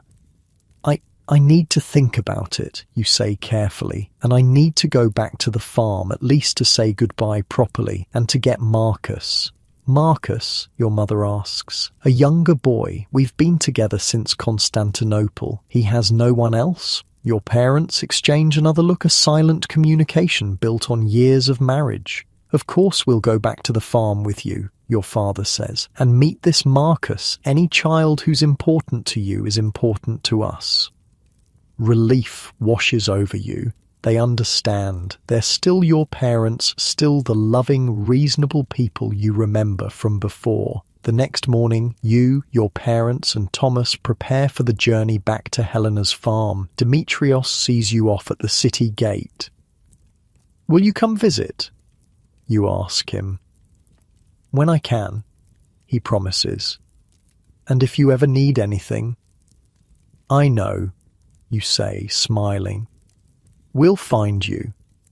The journey back to the farm takes longer than the trip to Syracuse. Your mother still isn't fully recovered from her ordeal and needs frequent rest, but no one minds the slower pace. After so long apart, just being together is enough. You tell your parents more about farm life as you walk, about the fields and animals, about Helena's firm but fair management. They listen attentively, asking questions, showing interest in this chapter of your life they weren't part of. It sounds like you've done well there, your mother observes. Found a place for yourself. I have, you agree. It's not like our village, but it's become home in a way. And this Marcus, your father says, tell us more about him. You describe the younger boy. His gentleness with animals, his quiet resilience, the way you've looked after each other. He's lost everyone, you explain. His father put him on the ship during the fire, like you did with me, but his father didn't make it out. Poor child, your mother murmurs.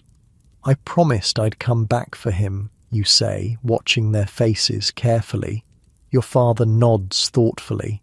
A promise that should be kept. When you arrive at the farm, Helena welcomes your parents warmly, insisting they stay as guests while they recover their strength. Marcus is overjoyed to see you return, though he becomes shy around your parents at first. Are you leaving with them? He asks when you're alone, the fear evident in his voice. Not without you, you assure him. I promised, remember. Over the next few days, your parents observe life on the farm, even helping with some of the lighter work despite Helena's protests that they're guests. They get to know Marcus, drawing him out of his shell with stories and small kindnesses. One evening, as you all sit by the fire in the common room, your father clears his throat, a sign he has something important to say. Helena, he begins, your farm is impressive, well managed even in these difficult times. Thank you, Helena says, looking curious about where this is going. My wife and I have been talking. We had thought to return east to try rebuilding our lives there, but seeing this place, seeing how our child has thrived here, he glances at your mother, who nods encouragingly. We wonder if there might be room for 2 more workers, permanent ones. Helena doesn't look entirely surprised. I could use experienced farmers, she admits, especially with spring planting coming, darkness or no. And Marcus, your mother adds, he would stay with us, of course, as family. Marcus's head snaps up, his eyes wide with hope and disbelief. Really? Really? Your father confirms. If that's what you want. Marcus looks at you, silently asking if this is truly happening. You nod, your own heart full. This is more than you dared hope for. Your parents found a home secured, Marcus included in your reunited family. Then it's settled, Helena says, practical as always. There's an empty workers' house at the south end of the property, needs some repair, but it would suit a family of 4 well enough. And just like that, another new chapter begins. Your parents take up residence on the farm, your father working the fields, your mother helping with food preservation and textile work. The empty workers' house becomes your family home, larger than your room in the barracks, with space for all of you. Marcus officially becomes part of your family, a brother in all but blood. At first, he's tentative around your parents, as if afraid they might change their minds, but their consistent kindness gradually wins his trust. "Do you think they really want me?" he asks one night, as you both settle into your beds in the new house. "I know they do," you assure him. "They wouldn't have said it otherwise. But I'm not their real child." "Neither am I anymore," you say, surprising yourself with the insight. "Not the same one they lost in Constantinople. We've all changed. We're building something new now." As winter slowly gives way to spring, you notice subtle changes in the world around you. The blue haze that has cloaked the sun for nearly a year seems to be thinning, ever so slightly. Some days the light is almost normal for a few hours, before dimming again. Thomas, with his decades of observing nature, notices too. The darkness is lifting, he tells you one day, as you both check the fruit trees for signs of budding. Slowly, but it's happening. How can you tell? He points to a nearby tree. "See those buds? They're earlier than last year. And the birds, listen, more of them singing. Nature knows things we don't." You listen. And he's right. There are more bird songs than you've heard since the darkness began. A cautious hope begins to bloom inside you, matching the tentative buds on the trees. Reports from travelers confirm what you're observing. Throughout the empire, the darkness is gradually receding. Not all at once and not completely, but enough to notice, enough to hope. One clear morning in early April, about a year after the darkness first descended, you rise before dawn as usual, but as you step outside to begin your chores, you notice something different. The eastern horizon has a distinct glow, not the diffuse lightning of the past year, but a genuine herald of sunrise.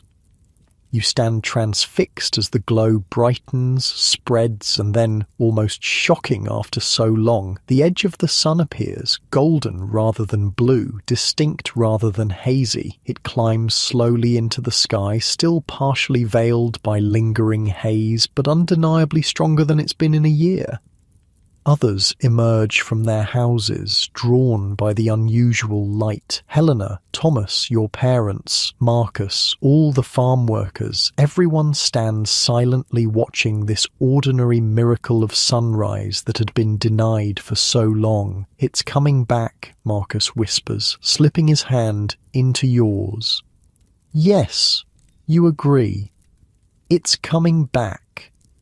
The sun's return isn't complete or permanent. In the days that follow, some mornings are brighter, others nearly as dim as before. But the trend is clear. The darkness is receding, the natural order gradually reasserting itself. With more sunlight, the land begins to respond. Plants grow more vigorously, animals become more active, people's spirits lift, energy returning after the long lethargy of darkness.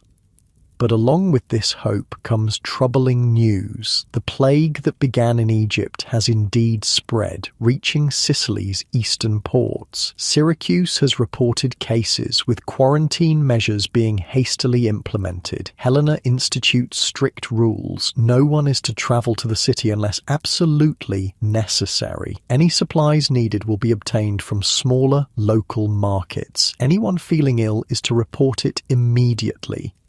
"The darkness weakened people," she explains, "made them vulnerable to disease. We must be vigilant now, even as the light returns. For once, the farm's relative isolation becomes an advantage. Distance from population centres means distance from contagion. You continue your work watchful but not panicked, grateful for each day of increased sunlight."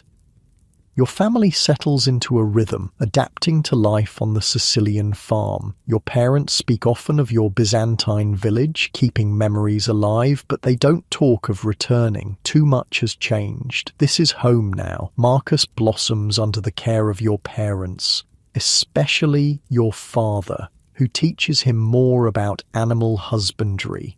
The shy, traumatized boy who boarded a ship in burning Constantinople is becoming a confident, capable child with a special gift for healing sick animals. And you find yourself in a strange position, both child and adult, having experienced more in a year than many do in a lifetime. The darkness aged you, forced you to grow up fast. Now, with your family reunited and expanded, you feel yourself relaxing slightly, allowing yourself to be young again in some ways. One evening, as your family sits together outside your house, enjoying the longer twilight that comes with the strengthening sun, your father puts his arm around you. "I'm proud of you," he says simply, "for surviving, for helping Marcus, for becoming who you are now." The words fill a space inside you that you didn't realize was empty. For so long, you focused on physical survival, food, shelter, safety. This recognition of who you've become, the inner person forged by crisis, touches something deeper. "I had help," you say, thinking of Demetrios, Helena, Thomas, all those who guided you through the darkness. "We all did," your father agrees. "That's how we survived, together." As the stars appear overhead, brighter now, more visible as the atmospheric haze continues to thin, you reflect on the journey that brought you here, from your small Byzantine village to Constantinople, from burning city to perilous sea, from refugee to farm worker, from lost child to found family. The darkness that descended in 536 changed everything, reshaping the world and everyone in it. The full toll won't be known for years. How many died of famine, fire, disease, how many empires weakened, how many communities destroyed. But sitting here, under a clearing sky with your expanded family around you, you understand something important. Darkness, however long and terrible, is never permanent. The sun returns, life continues, and sometimes from the ashes of what was lost, something new and precious can grow. Marcus leans against you, half asleep after a long day's work. Your mother and father sit close together, talking quietly. In the distance, Helena's farm spreads out under the starlight, fields ready for a new season of growth. The worst may be over, but challenges remain. The plague still threatens. The empire still struggles to feed its people. Recovery will take years, but tonight, watching the stars shine through a sky that's a little clearer than yesterday, you feel something that's been rare during the long darkness: hope. While the sun slowly returns to Sicily, the impact of the long darkness varies dramatically across the world. The volcanic winter that began in 536 affects different regions in different ways, creating a patchwork of suffering and adaptation. Far to the north, in the cold lands of Scandinavia, the situation is dire. These northern realms, already accustomed to long winters, find themselves trapped in what seems like endless cold. Snow falls in summer, fjords freeze that normally remain open, crops fail completely for 2 consecutive years. A Norse chieftain stands at the edge of a bog, his breath clouding in air that should be summer warm. Behind him, members of his clan wait silently, watching as he weighs the heavy gold arm ring in his hand. The piece represents generations of wealth traded for and fought over, a symbol of his family's status. Without ceremony, he hurls it into the dark waters of the bog. The gold gleams briefly in the dim light, then disappears with a soft splash. Other treasures have preceded it: brooches, weapons, even a small chest of Roman coins. Offerings to the gods, desperate attempts to end the darkness that has brought famine to his people. "Will it be enough?" asks his son, standing at his shoulder. The chieftain watches the ripples on the water's surface. It must be, he says, though doubt edges his voice. The gods must be appeased. But the sacrifices seem to make no difference. The cold continues. Hunting, normally supplemented by farming, becomes the only source of food. Game grows scarce as animals either die or migrate southward seeking warmth. The weak and elderly perish first, then children. Entire villages are abandoned as survivors consolidate, huddling together for warmth and protection. These events will echo through Norse memory for centuries, eventually finding expression in the legend of Fimbulwinter, the terrible winter that precedes Ragnarok, the end of the world. The darkness of 536 becomes mythologized, a cautionary tale of God's wrath and human suffering. In China, nearly 5,000 miles to the east, different signs of disaster appear. Chronicles from the Southern Dynasty's period record a strange yellow dust falling from the sky, volcanic ash carried on high-altitude winds. People scoop it up by the handful, puzzling over its nature and source. Is it a punishment from heaven? A warning? The imperial court's astronomers observe the blue sun with growing concern. In Chinese cosmology, such celestial abnormalities reflect disorder on Earth, suggesting the emperor, the son of heaven, has lost the mandate of heaven. Political instability follows environmental disaster, as it often does. Then comes the cold. Frost appears in midsummer, snow falls in August in northern provinces. The delicate rice paddies of the south suffer, yields dropping dramatically. Imperial granaries are opened, but supplies are limited. Famine spreads through Qingzhou and other northern regions. The chronicles record the devastating result. 7 or 8 out of 10 people died. Entire communities vanish, never to be rebuilt. The population of northern China drops precipitously, altering settlement patterns for generations. In Mesoamerica, the Moche civilization of Peru faces a different aspect of the same global catastrophe. Here, the volcanic winter combines with an unusually strong El Niño weather pattern, creating a devastating 1-2 punch. Waters warm, decimating the fish stocks that form a dietary staple. Heavy flooding destroys sophisticated irrigation systems built over generations. The Moche, known for their remarkable metalwork and ceramics, their complex society and engineering prowess, find themselves suddenly vulnerable. Political leadership falters as it fails to address the crisis. Religious authority is questioned when rituals and sacrifices don't bring back normal weather.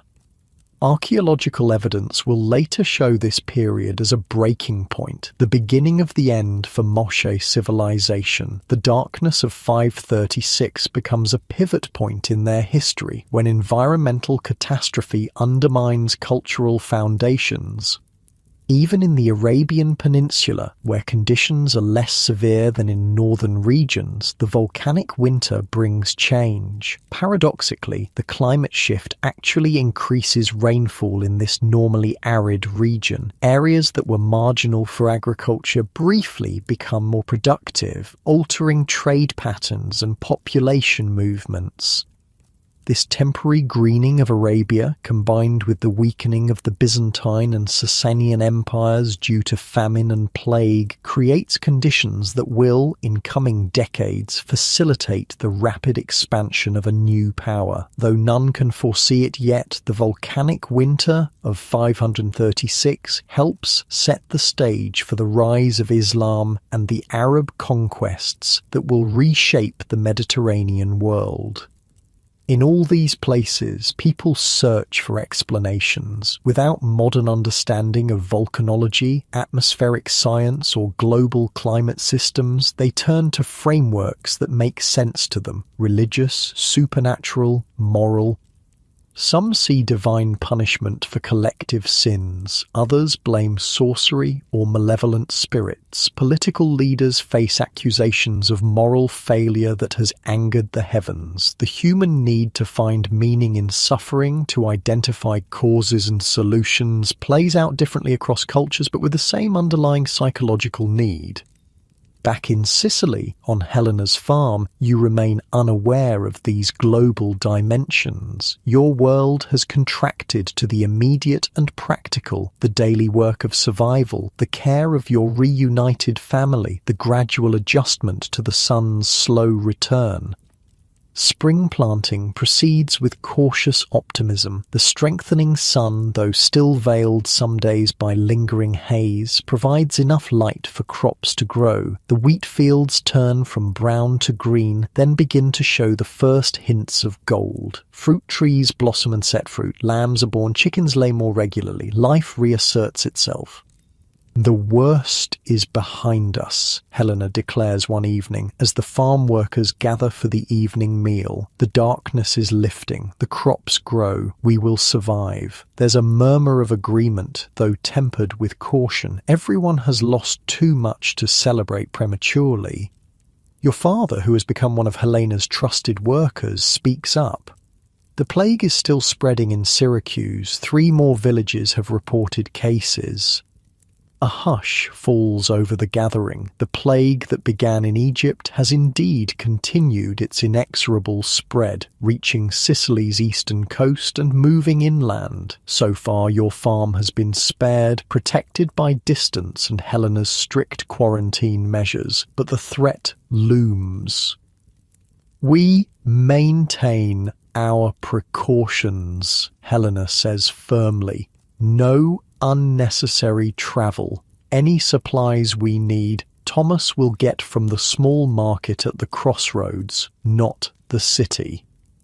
No one argues. The discipline that kept you all fed during the darkness will now be directed toward avoiding disease. That night, as your family retires to your small house, your mother brings up a subject that's been weighing on her mind. "We should teach the children to read," she says, as she mends a torn tunic by lamplight. Both of them. Your father looks up from the wooden figure he's carving, a sheep for Marcus, who collects these small tokens of affection. "Read? Is that necessary for farm life?" "It's necessary for life," your mother insists. "My mother taught me, and I want to pass it on, especially now, after—" She doesn't finish the thought, but doesn't need to. After the darkness, after nearly losing everything, knowledge, like the small treasures you all carried through your journey, is something that can't be taken away. Your father considers, then nods. "You're right, but do we have anything to read from, or write on?" It's a practical concern. Books are rare and expensive, parchment similarly so, but your mother has thought of this. "Helena has a copy of the Gospels. I've already asked if we might borrow it sometimes, and for writing we can use wax tablets. I'll speak to Thomas. He knows how to make them." And so, a new element enters your daily routine. In the evenings, after chores are done, your mother teaches you and Marcus the basics of reading and writing. She starts with the Greek alphabet, drawing the letters in the dirt floor of your house when no other material is available. Marcus struggles at first, his young mind more attuned to practical skills than abstract symbols, but he perseveres, motivated partly by your example and partly by the stories your mother promises he'll be able to read for himself someday. "Will I read about heroes?" he asks one night, tracing a wobbly alpha in the dirt. "If you want to," your mother says, "or about animals or distant lands or anything that interests you. That's the magic of reading. It opens doors to places you've never been."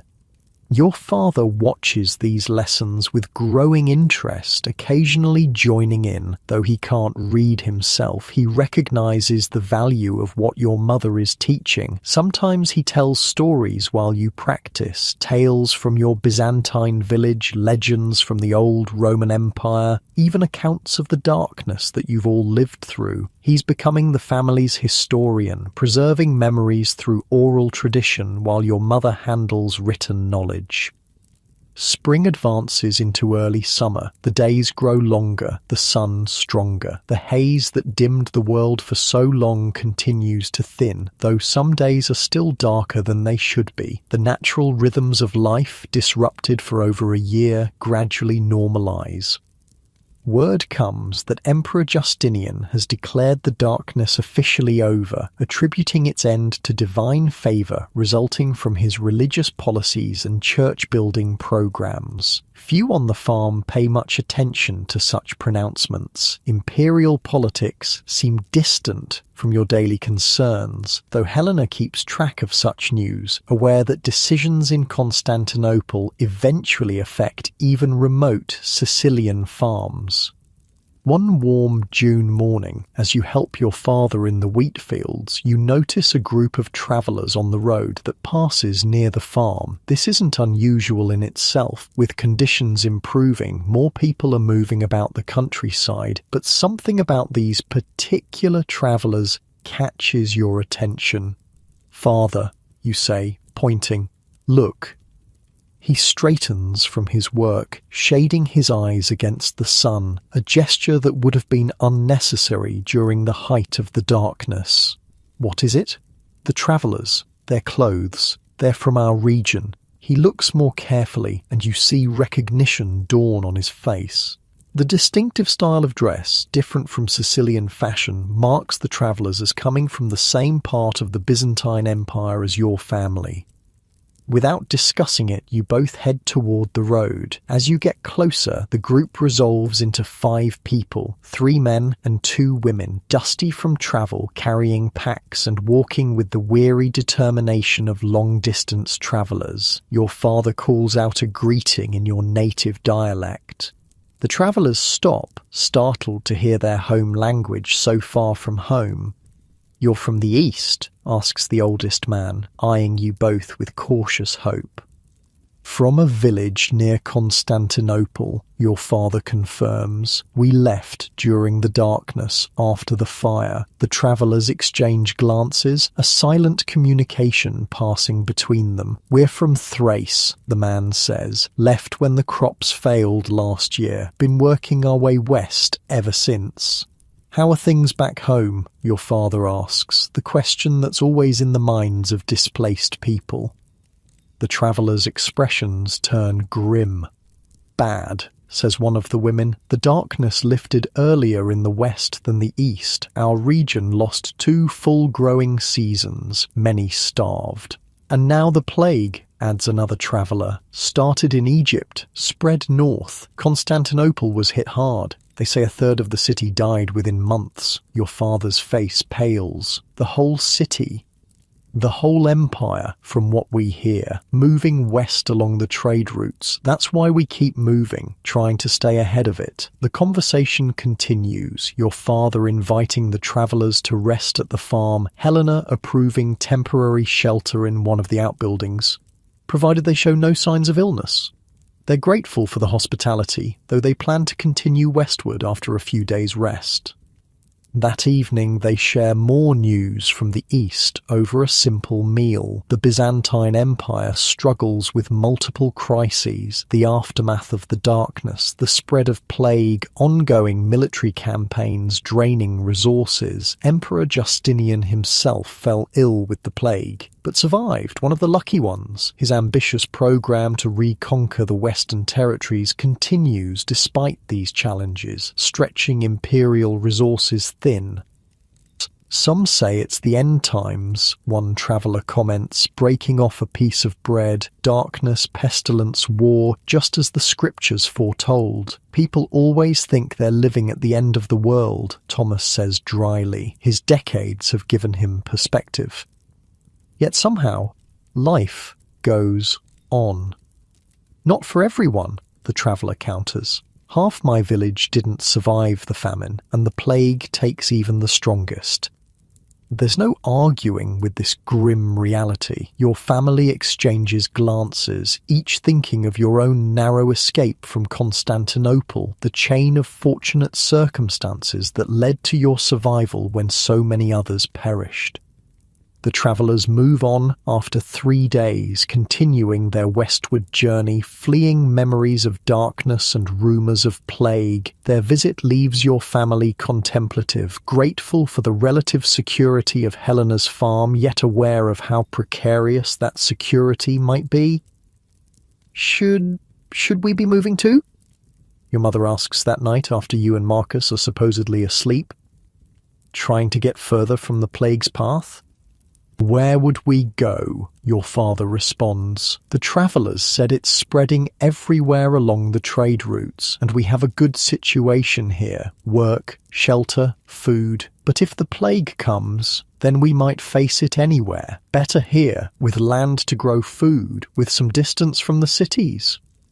Their worried conversation continues in low tones. You pretend to sleep, but the traveller's news has unsettled you too. Just when the darkness is lifting, when life is beginning to feel stable again, a new threat looms. Marcus, who actually was asleep, stirs beside you. "What's wrong?" he murmurs, attuned to your restlessness. "Nothing," you whisper. "Go back to sleep." But he's perceptive beyond his years, shaped by trauma into heightened awareness. "You're worried about the plague." There's no point denying it. "Yes." He's quiet for a moment. "Will it come here?" "I don't know," you answer honestly. "Maybe, maybe not." "If it does," he says, his voice small in the darkness, "we'll face it together, like everything else." His simple faith touches you deeply. This child, who has lost so much, still believes in facing whatever comes as a family. His resilience shames your fear. Yes, you agree. Together. July brings the wheat harvest, earlier than the previous year, though still delayed compared to pre-darkness patterns. The yield is better than expected, not a bumper crop by any means, but enough to see the farm through and have surplus to sell. Helena is pleased, rewarding all the workers with a small share of the proceeds. Your family's portion, combined with your parents' careful saving from their wages, represents the first real financial security you've had since leaving your village. It's not wealth by any measure, but it's a buffer against uncertainty, a small hedge against future crises. "We should save most of it," your father says, carefully counting the coins, "but perhaps a small portion for something special. The children have worked hard too." The something special turns out to be a visit from a travelling merchant who stops at the farm with a cart of wares. Most are practical items, tools, cloth, spices, but among them are a few luxuries, small mirrors, simple jewellery, toys. Your parents let you and Marcus each choose one item. Marcus immediately gravitates toward a wooden horse, expertly carved and painted. You take longer to decide, finally selecting a small knife with a bone handle. Practical yet beautiful, something that can be both useful and treasured. As August approaches, bringing real summer heat for the first time in 2 years, news comes that the plague has reached western Sicily. A coastal town less than a day's journey away reports multiple cases, with deaths following quickly. Helena calls a meeting of all farm workers. From now on, no one leaves the farm unless absolutely necessary, she announces. Anyone who must go for supplies will wash thoroughly upon return and sleep separately for 3 days to ensure they show no symptoms. These strict measures meet with approval rather than resistance. Everyone understands the stakes. "How does the disease spread?" someone asks. Helena looks to Thomas, who is the closest thing the farm has to a medical authority, having lived through previous epidemics. Direct contact with the sick is most dangerous, the old man says. Their breath, their blood, the fluids from their sores, but some say it can cling to clothing or goods. Best to avoid anyone who might be infected and anything they've touched. What are the signs? Asks another worker. Fever comes first, then swellings in the neck, armpits, groin, black spots on the skin in some cases. Once these appear, he doesn't finish the sentence. He doesn't need to. Everyone knows what follows. That night, your mother insists on a new ritual, washing with vinegar water before entering the house, especially after working with anything that's come from outside the farm. Your father constructs a small washing station near your door, and similar ones appear outside other workers' homes. Helena approves providing vinegar from the farm's stores. Better safe than sorry, she says, a phrase that becomes common around the farm. Despite these precautions, fear grows as reports of the plague's spread continue to reach you. Villages closer and closer to the farm report cases. The weekly market at the crossroads, where Thomas usually purchases supplies, is suspended indefinitely. You begin to feel isolated, the farm becoming an island in a sea of contagion.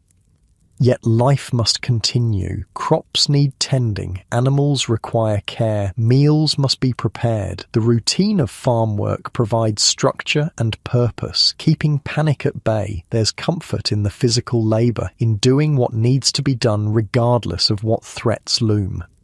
September brings the grape harvest. The vineyards, like the wheat fields, produce less than in normal years, but more than during the height of the darkness. There's a cautious celebration as the first wine of the season is pressed, a symbol of continuation, of cycles completing despite disruption.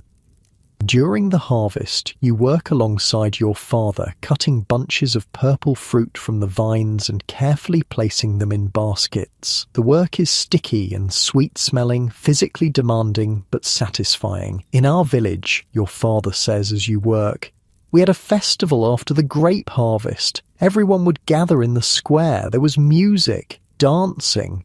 I remember, you say, though the memory feels distant, as if from another life.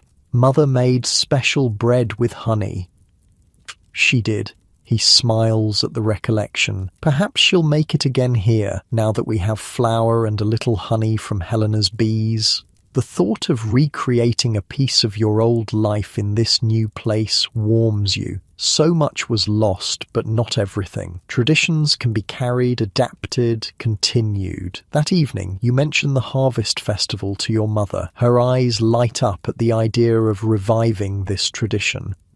I'll speak to Helena, she says. Perhaps the whole farm could celebrate. God knows we all need something to lift our spirits with the plague circling around us. Helena approves the idea, seeing the value in boosting morale. A date is set, the full moon in mid-September, just a week away. Preparations begin, everyone contributing what they can. Some decorate the common area with late summer flowers and coloured cloths. Others prepare special dishes from hoarded ingredients. Thomas reveals an unexpected talent, crafting a simple flute from reed for music. On the night of the festival, the farm's population gathers in the central yard. Lanterns hang from posts, casting a golden glow over the scene. Tables hold food. Simple fare, but more abundant than usual. Your mother's honey bread holds a place of honour, its sweet aroma drawing appreciative comments. For a few hours, the spectre of plague recedes. There is music. Thomas on his reed flute, accompanied by another worker who plays a small drum. Some people dance, awkwardly at first, then with growing abandon. Stories are told, jokes shared, even a few songs sung. Children run and play, their laughter a sound too rarely heard in recent times. You find yourself watching rather than participating, taking in the scene with a strange mixture of emotions, joy at the moment of respite, at seeing your family and friends happy, sadness for all that's been lost, all those who aren't here to share this celebration. And underneath it all, a persistent anxiety about what might still come, the plague still approaching, the future still uncertain. Marcus finds you sitting slightly apart from the festivities. "Why aren't you dancing?" he asks, his face flushed with excitement and the exertion of running games. "Just watching," you say, enjoying seeing everyone happy. He considers this, then sits beside you. "It's good, isn't it? Even with everything that's happened." "Yes," you agree. "It is good. My father used to say we should celebrate when we can because we never know what tomorrow brings." You look at him, surprised. He rarely speaks of his father. "That sounds wise." He was. Marcus looks out at the celebration, his expression suddenly older than his years. "I miss him, but I'm glad I have you and your parents now." "We're glad to have you too," you tell him, putting an arm around his shoulders. "You're family now." He leans against you briefly, accepting the comfort, then jumps up. "Come on, they're starting a game. Let's play." You allow him to pull you into the circle of light, into the momentary joy that the farm has created in the midst of uncertain times. Tomorrow the plague may come closer, the future remains clouded, but tonight there is music and food, laughter and connection. Tonight you celebrate survival. As September gives way to October, the weather begins to cool. The sun, though stronger than during the darkness, doesn't provide the warmth of truly normal years. The farm prepares for winter, preserving food, repairing buildings, gathering firewood. These are the rhythms of agricultural life, regardless of plague or politics. News continues to filter in about the wider world. The plague has indeed reached nearby communities, though by some miracle the farm remains untouched. Emperor Justinian's armies continue their campaigns in Italy against the Goths, with varying success. The broader consequences of the darkness are becoming apparent. Population decline in hard-hit areas, political instability, economic disruption. Yet amid these large-scale changes, individual lives adjust and continue. Your family has found a new stability on Helena's farm. You and Marcus progress in your reading lessons, now able to decipher simple texts. Your father has become Helena's right-hand man in managing the farm's operations. Your mother's skills with textiles and food preservation make her equally valuable. The darkness that descended in 536 altered the course of your lives, as it did for millions across the world. The full impact won't be understood for generations, how it weakened empires, shifted population patterns, even influenced religious beliefs. Historians will later point to this period as the beginning of the late antique Little Ice Age, a century-long cooling that reshaped medieval Europe. But for you, on this Sicilian farm in the autumn of 537, such grand historical patterns remain invisible. What matters is the daily work of living, tending crops, caring for animals, maintaining shelter, preserving food. What matters is family, both blood relations and those like Marcus, bound by shared experience and mutual care. What matters is community, the network of support and interdependence that makes survival possible in difficult times. One crisp October evening, as your family sits by the fire in your small house, your father pulls out a surprise, a scroll of parchment purchased secretly during his last trip to the Crossroads market once it reopened. "For your lessons," he tells you and Marcus.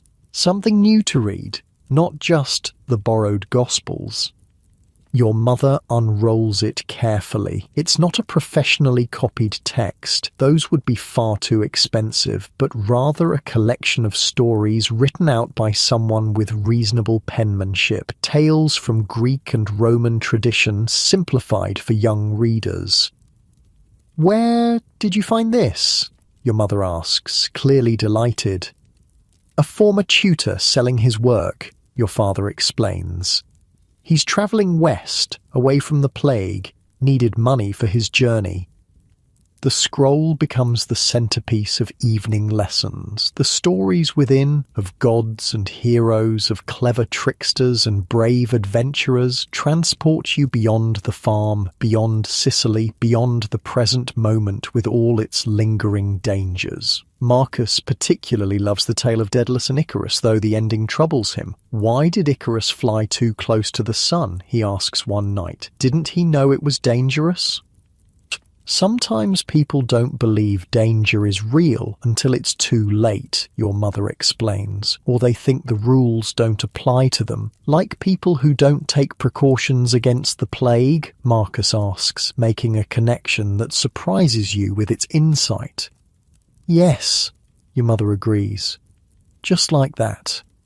As October turns to November, the first truly cold weather arrives. Not the unnatural chill of the darkness period, but the normal cold of approaching winter. The farm's rhythm slows, outdoor work diminishing as nature enters its dormant phase. Indoor tasks take precedence, repairing tools, spinning wool, preserving the last of the autumn harvest. The farm's common room becomes a gathering place in the evenings where workers share stories and news while their hands stay busy with practical tasks. It's during one of these evening gatherings that Thomas makes an announcement that catches everyone by surprise. The plague has stopped spreading, he says, looking up from the fishing net he's mending. At least temporarily.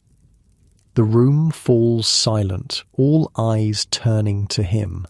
How do you know? Helena asks. Merchant at the crossroads, just came from Syracuse, says new cases have dropped dramatically. The disease burned through the coastal towns quickly, then seemed to lose strength as it moved inland. Cautious hope ripples through the gathering. Could it be true? Has the plague, like the darkness before it, begun to recede? Is it gone for good? Someone asks. Thomas shakes his head. Doubtful. These things often come in waves, but for now it seems to be waning. This news, tentative though it is, lifts spirits throughout the farm. The immediate threat that has hung over you for months seems to be receding. Though no one abandons precautions entirely, the memory of how quickly fortunes can change is too fresh. There's a palpable easing of tension. For your family, this reprieve combines with your growing security on the farm to create a sense of cautious optimism. You've survived the darkness. You've avoided the plague, at least this first wave. Your work provides food and shelter. Your family remains together, expanded to include Marcus. We've been fortunate, your father remarks one evening as your family prepares for bed. So many others. He doesn't finish the thought, but he doesn't need to. You all know how easily your story could have gone differently. Separation in Constantinople could have been permanent. The journey to Sicily could have ended in disaster. Disease could have found you despite precautions. God has been good to us, your mother says simply. And we've been smart, your father adds. Made good choices when it mattered. And had help, you point out, thinking of Demetrios, Helena, all those who offered aid along the way. Your father nods. Yes, all of that. As winter settles over Sicily, a peaceful routine envelops the farm. The days are short, the nights long, but there's comfort in the cycle of seasons returning to normal after the disruption of the darkness. The blue haze that shrouded the sun has mostly dissipated, though occasionally it returns briefly, a reminder of what you all lived through. You continue to grow and learn, no longer quite the child who fled a Byzantine village, not yet the adult you will become. Marcus flourishes under your family's care, his natural resilience finding support and encouragement. Your parents rebuild their lives in this new place, creating a home from displacement, stability from chaos. One cold, clear night in December, about 18 months after the darkness first descended, you step outside to fetch more firewood. Looking up, you see stars shining with brilliant clarity in the winter sky, countless points of light, more visible than they've been since before the darkness. You stand for a moment, arms full of wood, breath clouding in the cold air, simply gazing upward. After so long seeing the heavens dimmed and obscured, their full splendor feels almost overwhelming. Beautiful, isn't it? Your father's voice comes from behind you. He's followed you out, perhaps wondering what was taking so long. Yes, you agree, like they used to be, before. He stands beside you, both of you looking upward. Nature heals, he says quietly. Given time, the darkness lifts. The stars return. Do you think everything will go back to how it was? You ask. Before the darkness? He considers this. No, he says finally. Too much has changed. Too many people lost. Too many places damaged. The world will recover, but it will be different. He puts his arm around your shoulders. Like us. We're not the same as we were in our village, but we're still here, still a family, changed, but continuing. His words resonate with a truth you felt but couldn't articulate. Nothing will be exactly as it was before. The darkness of 536 has left its mark on the world, on history, on each person who lived through it. But life continues, adapts, finds new paths forward.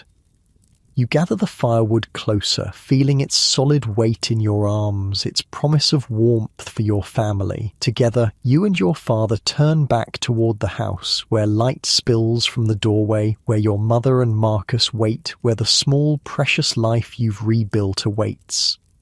Behind you, above you, the stars continue their ancient patterns, unchanged by the brief dimming of the sun, testifying to the vast cycles of nature that encompass all human experience. Darkness and light, loss and recovery, ending and beginning. Winter passes and spring arrives in Sicily with a vigour that hasn't been seen since before the darkness. Wildflowers carpet the hills in vibrant colours. Trees burst into leaf almost overnight. Birds fill the morning air with song. The sun, now fully visible with only occasional hazy days, warms the earth back to life. It's been nearly 2 years since the strange blue fog first dimmed the sky in March of 536. For those who survived, and many didn't, the world is slowly recovering its natural rhythms, but nothing is quite the same as before. On Helena's farm, spring planting proceeds with cautious optimism. The wheat fields, freshly sown, show promising green shoots. Fruit trees blossom abundantly. Newborn lambs frolic in the pastures. After the long period of darkness and scarcity, this renewal feels almost miraculous. The best spring in 3 years, Helena declares, surveying her domain with satisfaction. As the farm's owner, she's weathered the crisis better than many, but not without significant losses and worries. Now, with normal growing conditions returning, her practical nature allows for measured hope. Your family has come through the winter in good health, a blessing not everyone can claim. The plague that threatened last autumn did indeed recede, though rumours suggest it may return with warmer weather. For now, though, the immediate danger has passed. You've grown noticeably over these months, physically taller, but also more mature in ways that can't be measured. The child who fled a Byzantine village now stands on the cusp of adolescence, shaped by extraordinary experiences. Your parents sometimes look at you with a mixture of pride and sadness, recognizing the childhood partially lost to crisis. Marcus, too, has changed. At nearly 8 years old, he's leaving behind the last traces of early childhood. Under your family's care, he's become more confident, more expressive. His natural affinity for animals has developed into genuine skill. Helena increasingly relies on him to help with the farm's livestock, especially when animals are sick or birthing. One bright April morning, as you help your father repair a section of fence, an unusual sight appears on the road that passes the farm. A small group of official-looking riders, their horses well-groomed, their clothing marked with imperial insignia. Tax collectors, you ask, hand instinctively moving to shade your eyes against the sun, a gesture that would have been unnecessary during the darkness. Your father shakes his head. Too early in the season, and too few. He sets down his tools. Let's see what they want. As you approach the road, one of the riders spots you and directs his horse in your direction. He's a middle-aged man with a neatly trimmed beard, wearing the uniform of an imperial messenger. "Good day," he calls. "Is this the farm of Helena Aurelius?" "It is," your father confirms. "She's in the main house." The messenger nods. "I bring official communications from Syracuse for her and all landowners in the region." He doesn't elaborate further, clearly preferring to deliver his message directly to Helena. Your father sends you to fetch her while he keeps the messenger's company. Helena emerges from the house quickly, her usual practical demeanour tinged with curiosity. It's rare for imperial messengers to visit individual farms, even one as substantial as hers. The lead messenger dismounts and presents Helena with a sealed document by order of the Exarch of Sicily, representing Emperor Justinian, he announces formally. Helena breaks the seal and reads the document, her expression giving nothing away. When she finishes, she looks up at the messenger. "The Emperor asks much," she says. "The Empire needs much," the messenger counters. "After the darkness, after the plague, reconstruction requires resources." Helena nods, though her lips thin slightly. "We will comply, of course." Only after the messengers depart does Helena explain to the gathered farm workers what the document contained. Emperor Justinian has imposed a special tax on all productive lands within the empire, a recovery levy to rebuild after the years of darkness and disease. "How much?" asks Thomas, voicing the question everyone is thinking. "1/5 of this year's harvest," Helena replies, her tone carefully neutral. A murmur runs through the gathered workers. 1/5 is a significant portion, especially after the lean years you've all endured. It will mean tighter rations, less surplus to sell or save. The Emperor's wars continue, Thomas observes. In Italy, in Africa, those armies need feeding. And Constantinople needs rebuilding after the fire, another worker adds. The great church, the Hagia Sophia, is being reconstructed larger than before. "The empire continues," Helena says simply, "and so do we. We've survived worse these past 2 years. No one argues. After facing darkness, famine, fire and plague, an increased tax is a manageable challenge. The resilience developed through multiple crises serves you all now." That evening, as your family sits together in your small house, your father discusses the implications of the new tax with your mother. You and Marcus listen, absorbing another lesson in the complex reality of imperial politics. "It's not just the amount," your father says. "It's the timing. The darkness is barely lifted. People are still recovering, and already Justinian demands more." "He's rebuilding an empire," your mother points out. "That requires resources."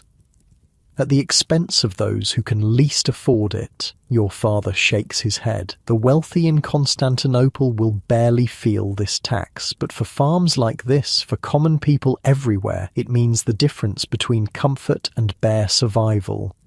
It's a conversation happening in homes across the empire, the eternal tension between central authority and local needs, between imperial ambition and common welfare. Even as a child, you understand the implications. The darkness may have lifted from the sky, but its shadow remains over the economy, over politics, over daily life. Yet despite this new challenge, spring advances into summer with undeniable beauty. The natural world at least recovers with remarkable speed once normal sunlight returns. Crops grow vigorously in fields that lay stunted just a year ago. Animals that survived the lean times reproduce abundantly. The earth's resilience provides a lesson in recovery. One warm June day, as you help bring the sheep in from pasture, you notice a figure on the road, a lone traveller approaching the farm. There's something familiar about his walk, the way he carries himself. Demetrios, you call out, recognizing your old friend and saviour from Constantinople. He waves, quickening his pace. You haven't seen him since he left you at Helena's farm with your newly reunited parents nearly a year ago. As he gets closer, you can see he looks well, thinner perhaps, but healthy, his face tanned from outdoor work. Your reunion is joyful. Your parents welcome him warmly, Marcus shyly remembers him, and Helena offers hospitality as she would to any friend of her workers. Over a simple meal, Demetrios shares news from Syracuse and beyond. The city is recovering, he tells you. Trade increases now that the sun has returned to normal. Ships come more regularly from the east. And the plague, your father asks, receded over winter, as Thomas predicted. A few new cases with the warm weather, but nothing like before. Some say the worst has passed. And Constantinople? Your mother rarely speaks of the great city where you nearly lost each other, but curiosity overcomes reluctance.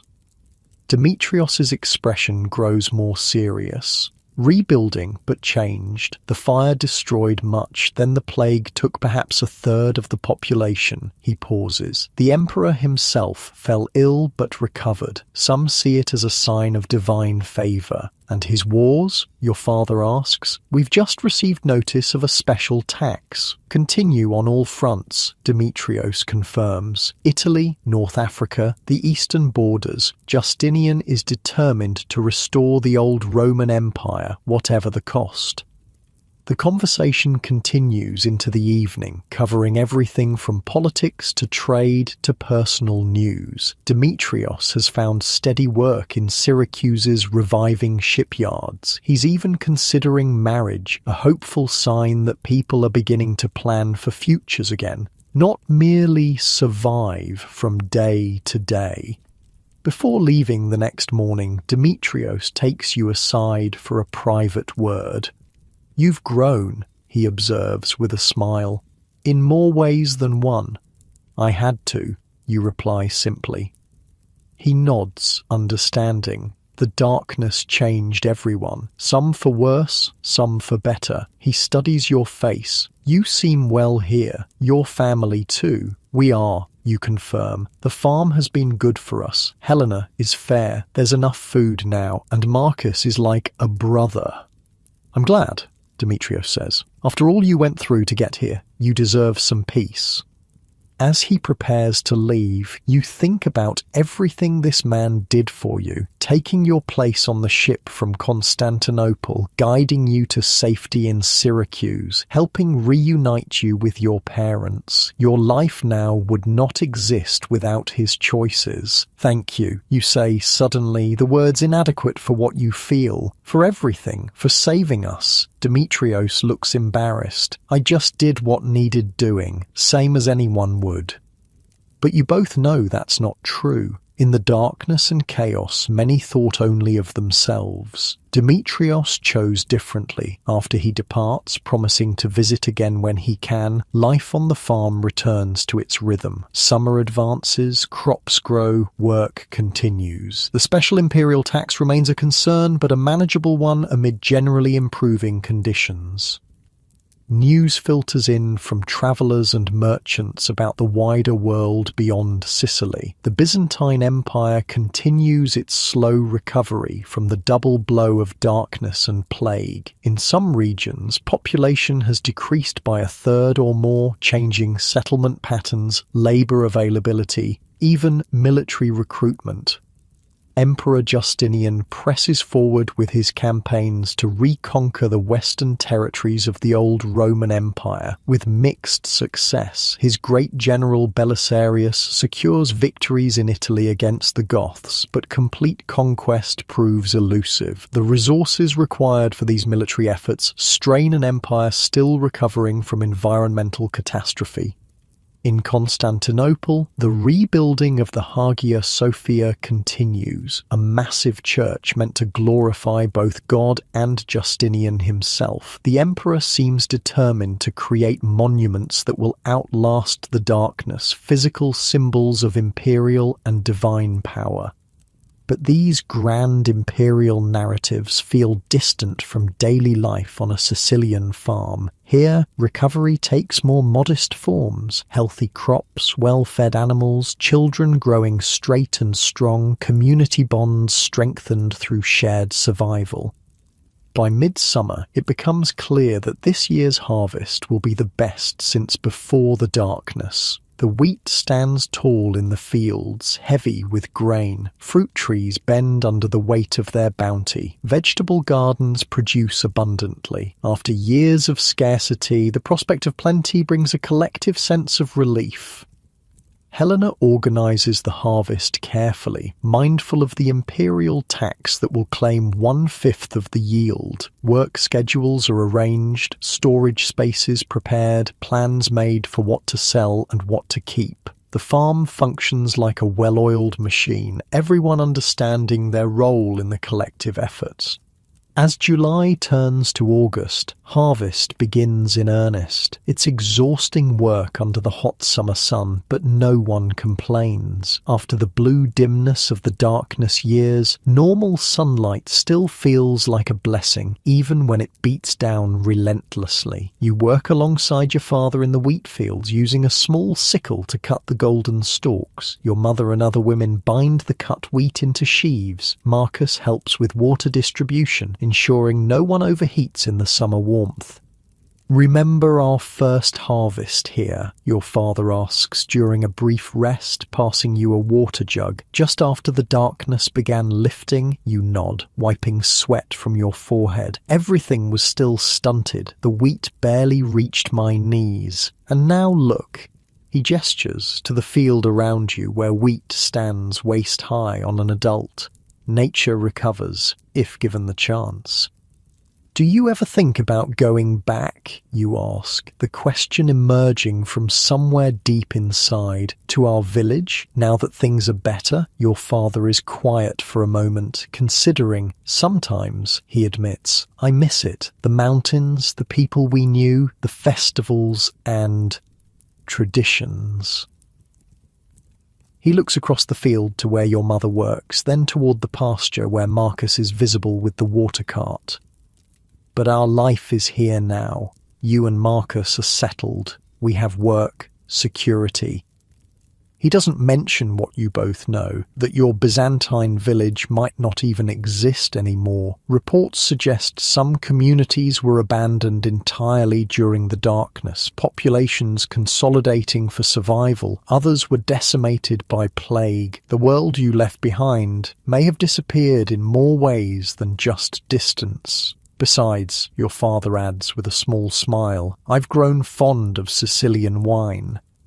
The harvest continues for weeks, everyone working from dawn to dusk. When the grain is finally all cut, threshed and stored, Helena declares a day of rest and celebration, a harvest festival similar to the one held the previous autumn, but with greater abundance and less underlying anxiety. The festival becomes an expression of collective relief and gratitude. Food is plentiful, wine flows freely, music and dancing continue into the night. Even Helena unbends somewhat from her usual practical demeanour, allowing herself a cup of wine and a rare smile as she watches her farm community celebrate. During the festivities, Thomas approaches your family, a serious expression on his weathered face, despite the celebratory atmosphere. "May I speak with you?" he asks your parents. About the children, your mother and father exchange puzzled glances but nod, moving slightly away from the main celebration. You and Marcus follow, curious about what concerns the old man. "The children are learning to read and write," Thomas begins, "making good progress from what I've seen." "Yes," your mother agrees cautiously. "We practice most evenings." "They should have more formal education," Thomas says directly. "There's a monastery school in the hills about half a day's journey from here. They accept farm children with aptitude, teach them beyond basic literacy." Your parents look surprised. This possibility hasn't been discussed before. "What kind of teaching?" your father asks. "Reading, writing, numbers, some history, religion, enough that they might become more than farm workers someday if they choose." Thomas looks at you and Marcus. Both show intelligence. It would be a shame to waste it. The suggestion hangs in the air, unexpected and consequential. Education beyond basic literacy is rare for common people, especially those from farming backgrounds. It represents opportunity, potential futures beyond manual labour.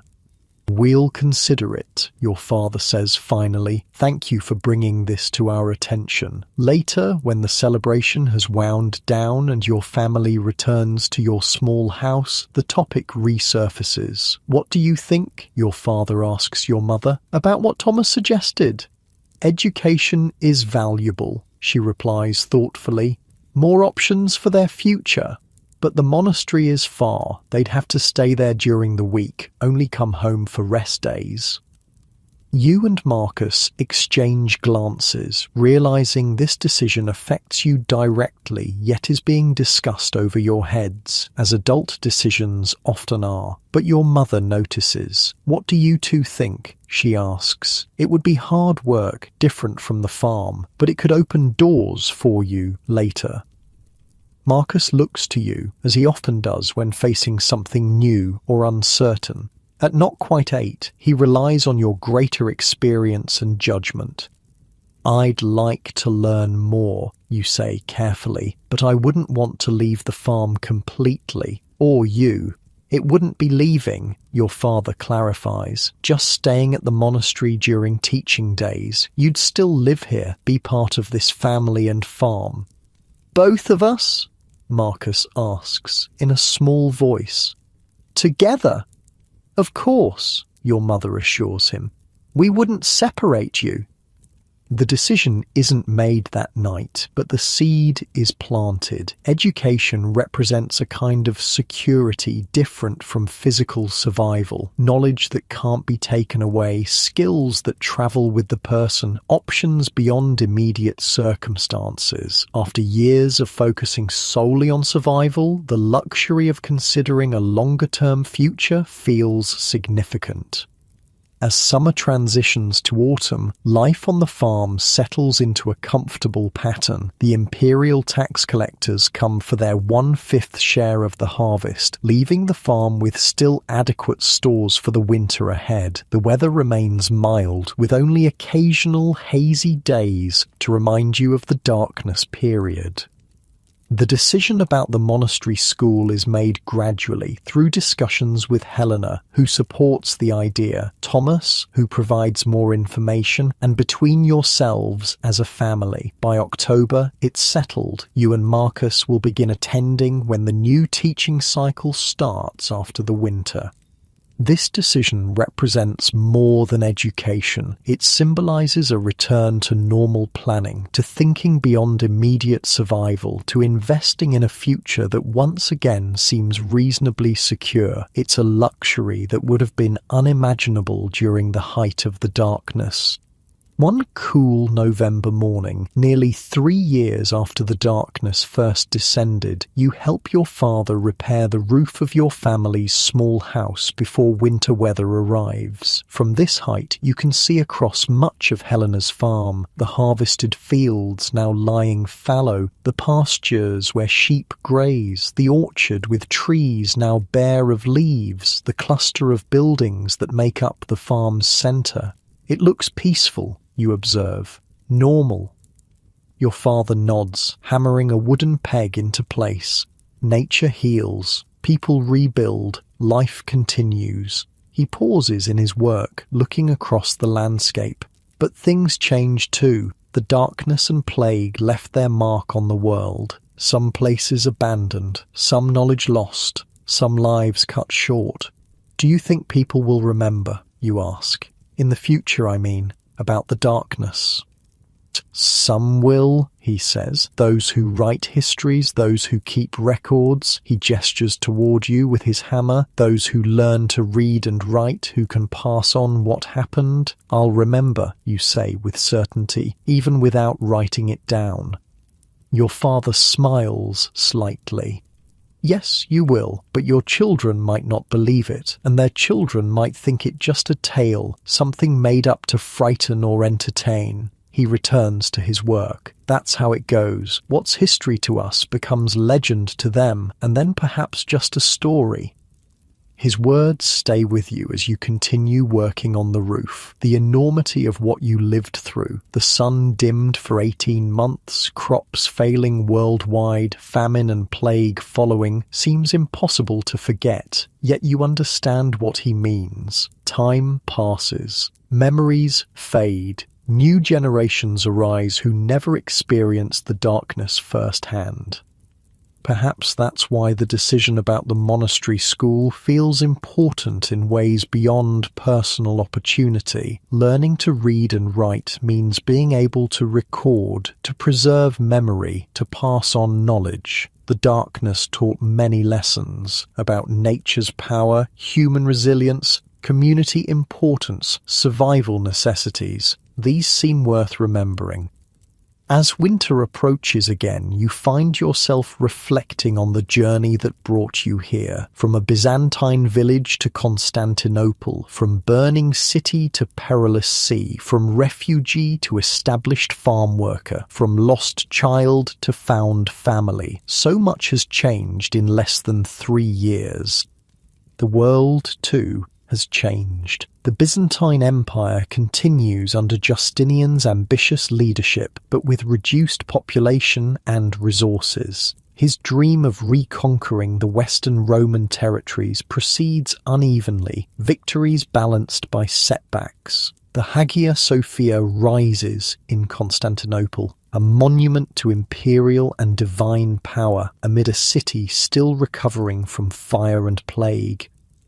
Beyond imperial politics, ordinary life adapts to post-darkness realities. In some regions, abandoned villages mean expanded opportunities for those who survived. In others, labour shortages change economic dynamics between workers and landowners. Trade routes shift, some communities decline while others grow, new power balances emerge. The full impact of the darkness years won't be understood within your lifetime. Historians centuries later will identify this period as a turning point, the beginning of what they'll call the late antique Little Ice Age, a time of cooling that contributed to significant historical changes, including the rise of Islam, the transformation of Europe, the restructuring of ancient trade networks. But for you, on a Sicilian farm in late 538, these grand historical patterns remain invisible. What matters is the daily work of living, tending crops, caring for animals, maintaining shelter, preserving food. What matters is family, both blood relations and those like Marcus, bound by shared experience and mutual care. What matters is community, the network of support and interdependence that makes survival possible in difficult times. December arrives with seasonal chill but normal daylight. The winter solstice approaches, the shortest day of the year, followed by the gradual return of longer daylight. This natural cycle, disrupted during the darkness period, now provides its ancient rhythm and reassurance. On the solstice itself, Helena allows a small celebration, a bonfire in the farm's central yard, mulled wine for the adults, honey cakes as a rare treat. The farm's inhabitants gather around the fire as evening falls, the flames providing warmth and light against the early darkness. Thomas, as the eldest, offers a simple toast to the sun's return, both today and after the great darkness. May we never take its light for granted again. Everyone drinks to that sentiment. After experiencing 18 months of dimmed sunlight, the natural cycle of day and night, summer and winter takes on renewed significance. No one here will ever view an ordinary sunrise as truly ordinary again. As the celebration continues, you notice your parents talking quietly with Helena, their expressions serious despite the festive atmosphere. Later, as your family walks back to your house through the cold night, your father explains the conversation. Helena has offered me a new position, he says. As her farm manager, Thomas is getting older and she needs someone she trusts to help oversee everything. That's wonderful, your mother says, clearly already aware. More responsibility, but also more security for us. You understand the significance immediately. Farm manager is a position of considerable authority, second only to Helena herself in the farm's hierarchy. It represents trust, recognition of your father's skills and judgment, a long-term commitment from both sides. We'll have a larger house, your father continues, near the main building, and a small plot of our own to work separately from the farm's communal fields. When? You ask. After winter, once spring planting begins, he puts his arm around your shoulders as you walk, another new beginning. This news feels like the final piece of a long recovery, from displaced refugees to established community members with recognized value and secure position. The darkness drove you from your home, separated your family, nearly cost all your lives, yet somehow, through a combination of resilience, help from others, and perhaps some good fortune, you've emerged on the other side with a new home, an expanded family, and a promising future. That night, as your family settles into sleep in your small house, soon to be exchanged for a larger one, you find yourself thinking about all that's happened since that morning in March of 536, when you first noticed the blue sun and absence of shadows. So much has been lost, your original home, neighbours and friends, possessions, sense of security, even temporarily each other. Yet something has been gained too. New skills, deeper resilience, stronger family bonds, expanded community, clearer understanding of what truly matters. The darkness changed the world, and it changed you. Not all changes were for the worse. Outside, the winter night is clear and cold, stars shining brilliantly in the dark sky. Inside, your family sleeps peacefully, your mother and father in their bed, Marcus in his small cot near yours, the simple sounds of their breathing, the familiar smells of your home. The secure knowledge of belonging, these form the foundation of recovery after crisis. The world continues to face challenges: political upheaval, economic disruption, disease, conflict. The Byzantine Empire, like all human institutions, will evolve, decline, eventually fall. New powers will rise, new crises emerge, new darkness descend in different forms. But for tonight, in this small house on a Sicilian farm, there is peace. The darkness has lifted. The family is whole. The future, while never certain, holds promise. And as you drift towards sleep, warm in your bed while winter rules outside, you carry forward the most important lesson of the darkness years. Nothing lasts forever. Not empires, not crisis, not darkness, not even light. The world turns, seasons change, civilizations rise and fall. What endures are the connections between people, the knowledge passed down, the resilience built through adversity, the capacity to begin again. In your dreams, you still sometimes see the blue sun hanging in a hazy sky, but now when you wake, golden light streams through your window, normal and miraculous all at once. And with that thought, close your eyes and drift off to sleep, letting the quiet darkness of night embrace you, in the comfort of knowing that morning light will surely come again.